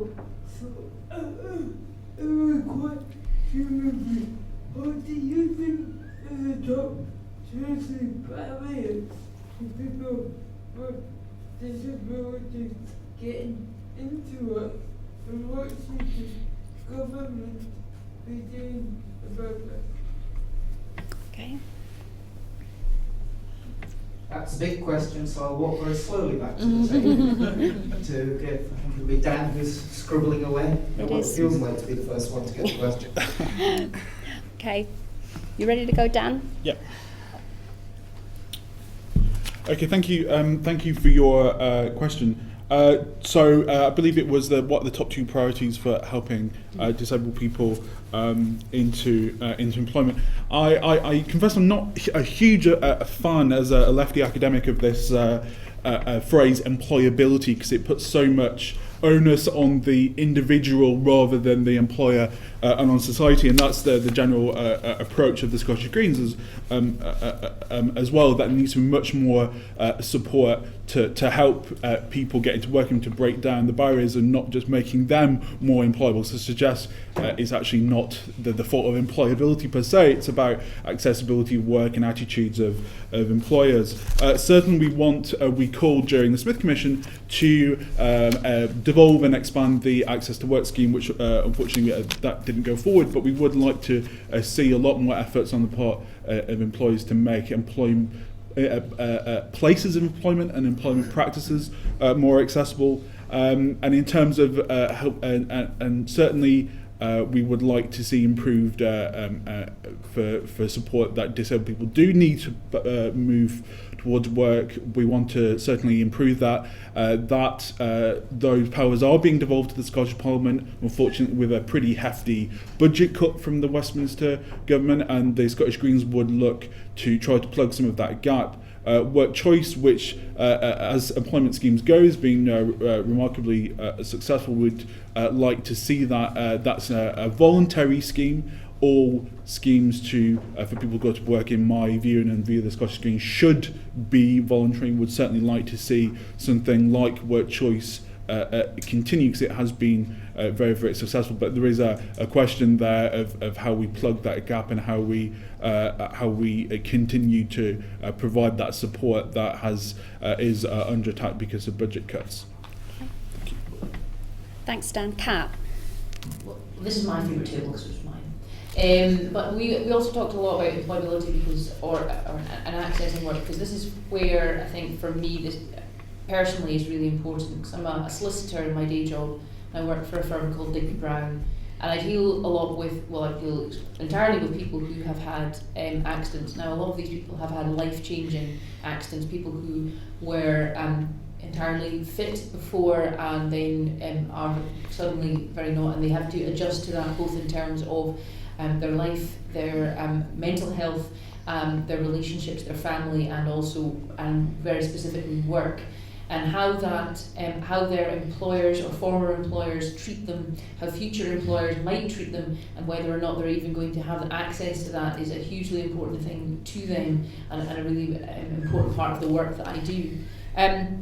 I think that we need, in terms of the two things, the greatest barriers, I think that there are the perceived barriers and then actual barriers. I think that we were talking at our table about whether or not people with disabilities which may not be visible may in fact want to even tick the box that says that they have a disability, in the fear that they may be discriminated against by a potential employer. That in itself speaks volumes of our society and how much is still to do and how far we still have to go. I think that greater understanding as individuals, not just from employers but people within the workplace, colleagues, how they treat their fellow workers in relation to the issues of access and someone who has challenges in their life and how they fit into a workplace. And that, sorry, I've lost my train of thought. And we want to, and talking about the binary issue, there was someone at one of the tables talked about the binary of that you either physically, you're either well or you're not. For a lot of people with disabilities, there is, it is one day is okay and one day is not. And making employers a lot more flexible in terms of being able to accommodate those needs, I think is a huge issue. Okay. Thanks, Kat. Right on the button. Ian. Yeah, 5 seconds for your loss of train of thought. You've just lost my train of thought. One of the reasons the Conservatives are doing so well in the polls just now is just the strong message that we're putting out about holding the SNP government to account. Goes back to the fear from the transport table that everyone says the right thing about transport, but you've got a doubt in your mind that the SNP government, and make no mistake, they're going to win a majority and be back next year. You've got a fear in your mind, a doubt that they'll actually deliver on what they're saying. One of the big gaps to folks returning to work has come. SNP have lost 152,000 college places, a lot of them flexible, a lot of them disadvantaging folks who are returning to work, folks who are over 25, women, folks who've got additional support needs of whatever variety they are. They've not been held to account for that properly, but I would say skills is one of the blockages there, which is why we're very big in the Conservatives about getting those college places, flexible learning, getting apprenticeships, getting vocational skills academies, 10 of them up and down the country, and it is. So skills is one of them. Believe me, with SNP, cutting college places, cutting flexible learning, and the presumption towards academia as opposed to vocational training, that is a massive, massive block. But the second biggest barrier that I would see in my day-to-day is the perception and a perception within employers, and that's real, it's out there, and that's a massive task for us all to be challenging and addressing. Okay, thanks, Ian. I won't forget you this time, Marco. I have to respond to that. The abusive statistics that continually happens from the Conservatives on the college places. There was a difficult decision taken to focus on full-time education at the time of the recession. The actual full-time equivalent places in Scotland's colleges has stayed constant. There's been a shift within that, but that is very different to cutting places. And I think talking about access to any kind of tertiary education from a party, the only party that's in this election that wants to make university for those and such as those is really pretty rich. No pun intended. The two priorities, I would say, I would like the UK government to reverse the 87% cut in the funding that they attached to Work Choices and Work Programme when they devolved it. We thought we were going to be able to do something different. We were given the ability to do something different, but none of the money to do it with. That is a real problem. And if we had the resources that had been being spent before, then we would be able to produce a materially different scheme in Scotland. We found £20 million extra from other budgets, as we have been doing time after time when the Tories have cut things, but this should be something that the UK government should be stepping up on. And the other thing, I suppose I would agree with everything that's been said about the wider attitudes, the workplace changes. One thing that could be done, again, by the UK government on that would be to re-resource the Equality and Human Rights Commission, which has been drastically cut by the UK government, which has a brilliant capacity, if it was properly resourced, for targeted litigation, for awareness, education raising, and just general workplace help on a one-to-one basis through advice and assistance. That would be quite a tangible thing that would help and would be another Tory cut I would love to see reversed by this UK government. You are aware, Marco, that you have the powers to reverse any cut you want, because tax-varying powers, Labour, Greens and Lib Dems are all proposing to use them, and you're not. Whoa. Sorry, Chair. Sorry. That's okay. A little bit of controversy here. Now, it's great to have that, but we're just going to do this through the chair. That's okay, guys? Right. Can I very briefly respond? Since he took extra time. Since he did. Go on then.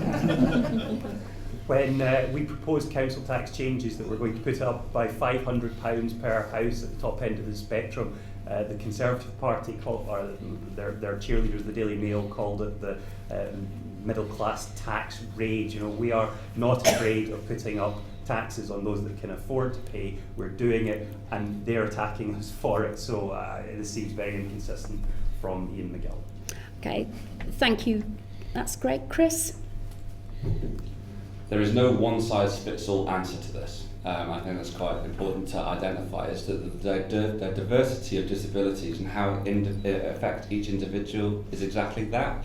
So what might work for one person in seeking employment and therefore gaining employment, or actually just any opportunity, whether that's voluntary, whether that's part-time work, whether that's further education, higher education, modern apprenticeships, it will be unique. However, in one of the conversations I was really pleased that produce that, as it were, with people who use those services.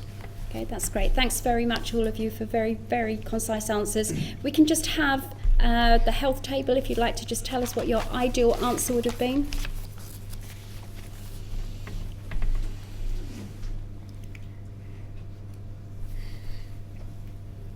Yes, our ideal answer, I think, would have been to understand the barriers to co-production for disabled people, including people with mental health, and to make demonstrate a willingness to reach out to those particular communities rather than just open doors and expect people who are already using their capacity to live their everyday lives to reach out to them and bring them in, rather than just opening the door and saying, come if you can.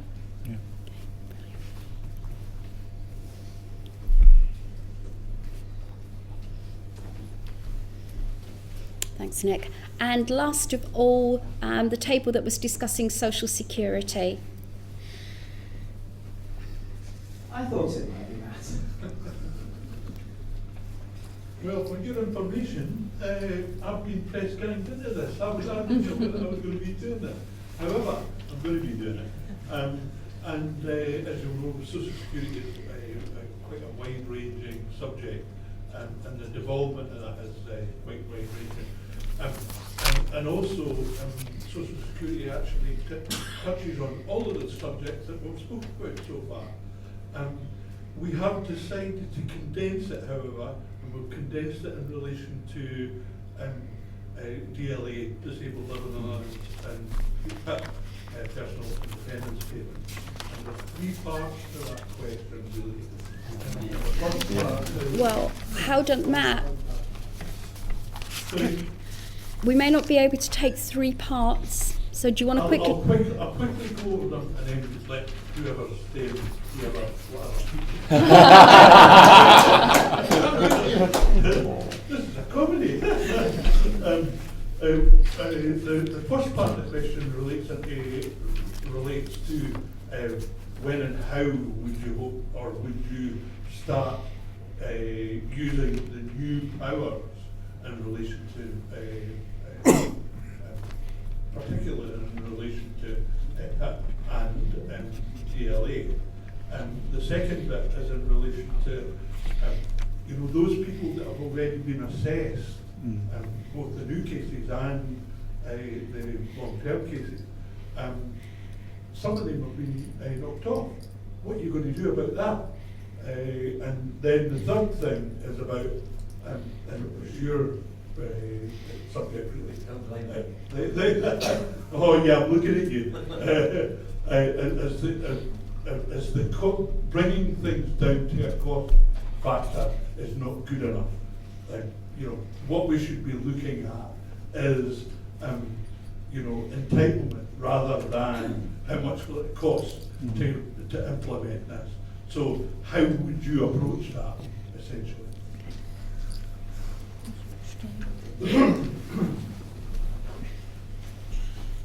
Thanks, Matt. We're going to start with Kat.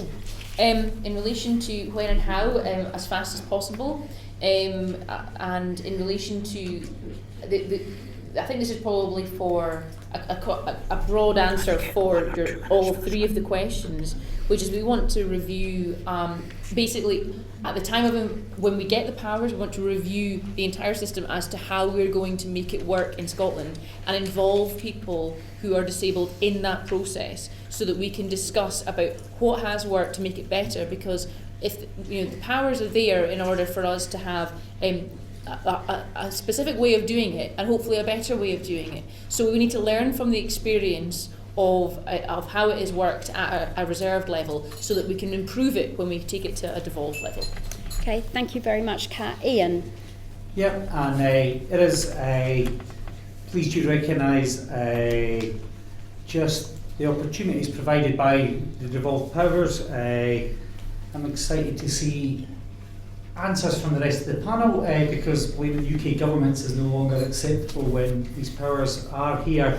With DLA PIP and attendance allowance, we're keen to see that within the integration of health and social care. So looking at DLA attendance allowance PIP being part of that integrated system, devolving control to local authorities and health boards or to the new health and social care partnerships. So with those specific disabilities, that's where our proposal is. And day-to-day, doing things on the cost factor isn't good enough. Back to my where SDS with self-directed support with the new living wage coming in across the country, it's amazing up and down the country folks SDS packages were cut, obviously within a financial decision, but it's not within the law to do so.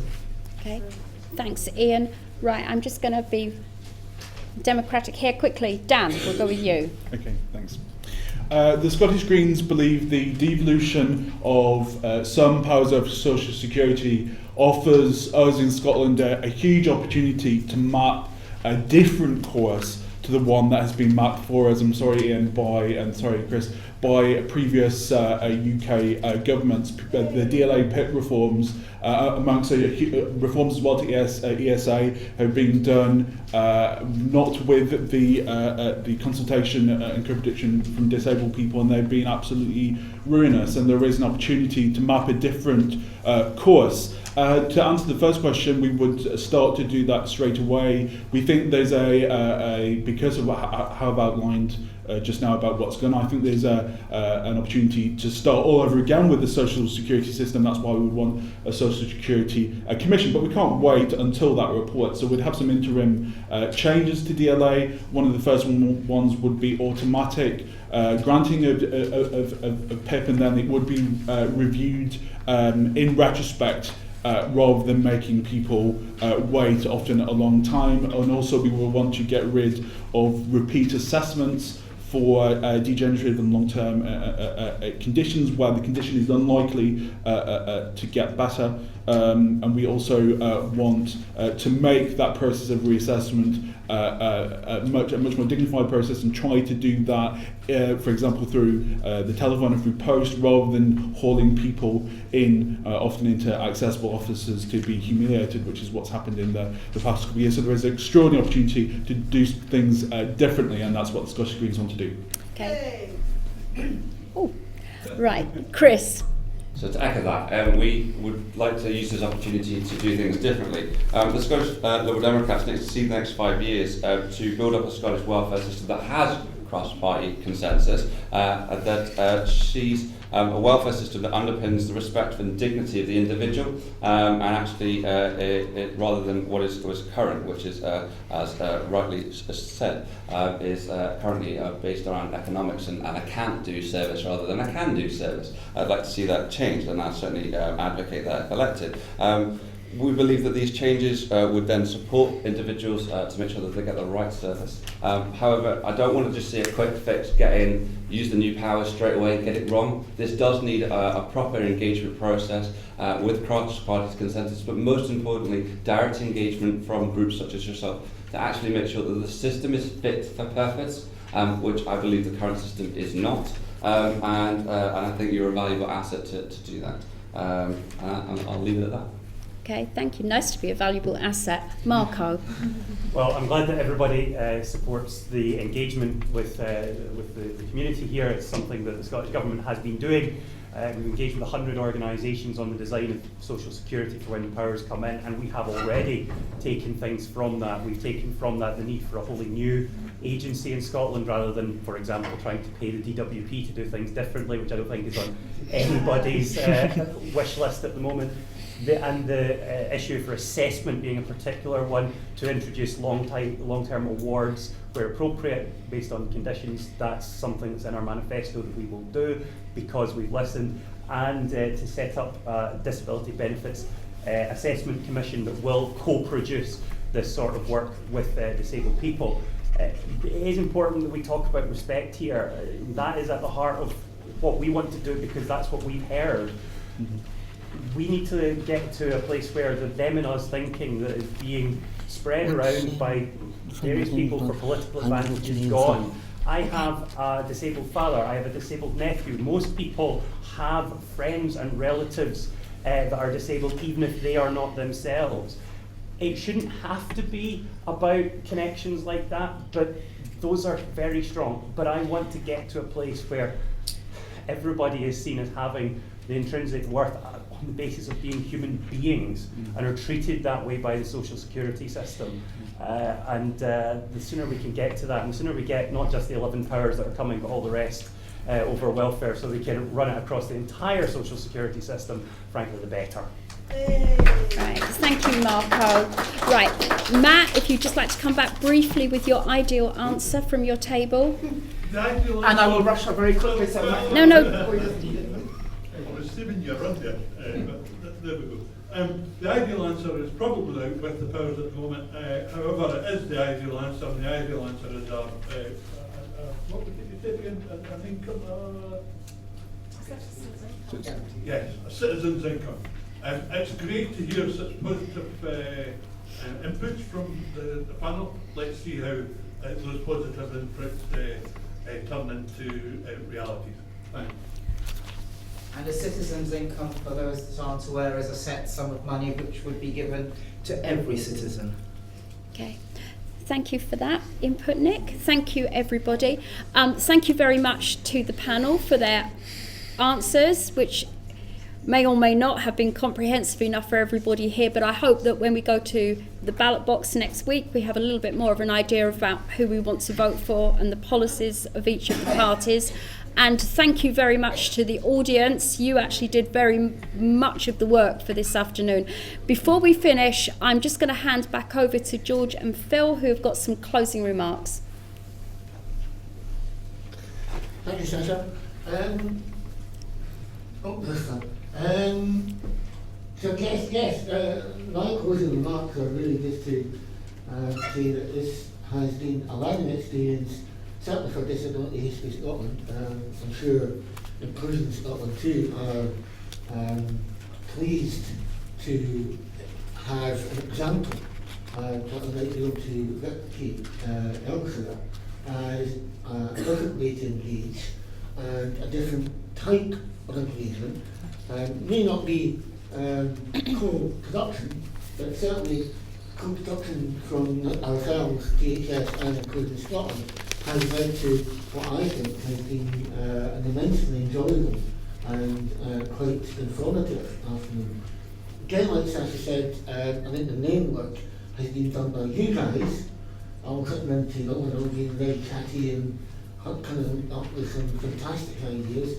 And I think you should all feel that you have assisted each other in trying to identify what your intentions are and how you intend to vote. Again, like Sasha, I'd like to thank the panel and my personal thanks to Phil, who, despite wearing a green shirt, honestly didn't plan that. has to go down as one of the best production experiences we've had, and from Disability History Scotland, thank you very much, and we'll hope to see you again soon.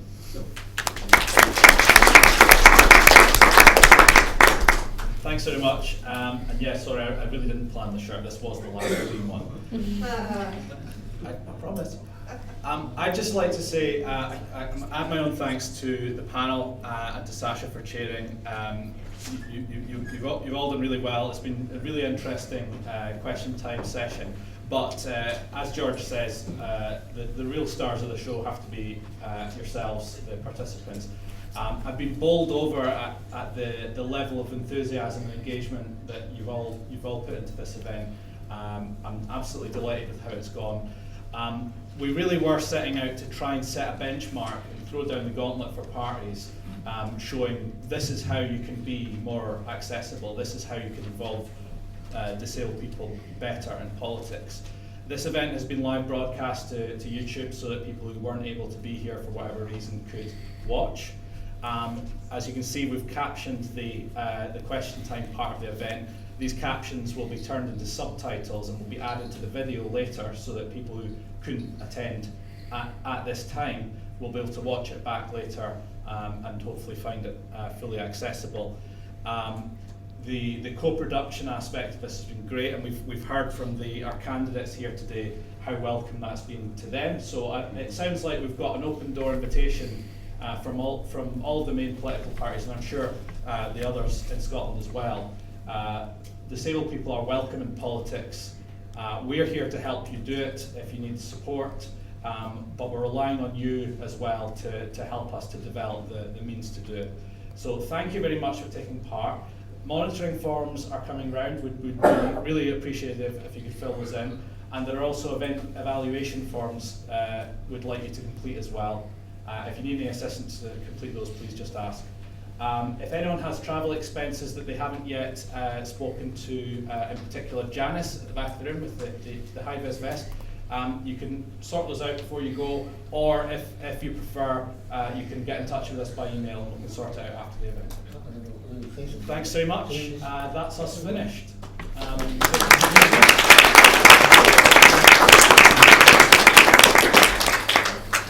Thank you very much. You don't miss me on the side now? Oh, I'm sure I'll be there again someday. Thanks so much, Sasha. That's okay, no worries. A really fantastic event. I'm really impressed. Good. Well, thank you for Sasha, coming. well done. Thank you. That's okay. My pleasure. It was. Don't know if I'll see you next year again. Oh my God! It may be. Good job, Dan. No, I genuinely, as a format for engagement, this has certainly been the most, I think, beneficial and worthwhile and meaningful. Good. I'm glad you enjoyed it. That's great, because we could have just done the traditional. Yeah, but that's just it, you end up just having the barony. Thank you very much, and just expressing again how impressed I am with this format in terms of actually meaningful engagement and discussion about the issues rather than just the 2 hours of back and forth. Thank you very much for those of you participating online. I hope that you found the live stream to be interesting and accessible. Thanks for joining us.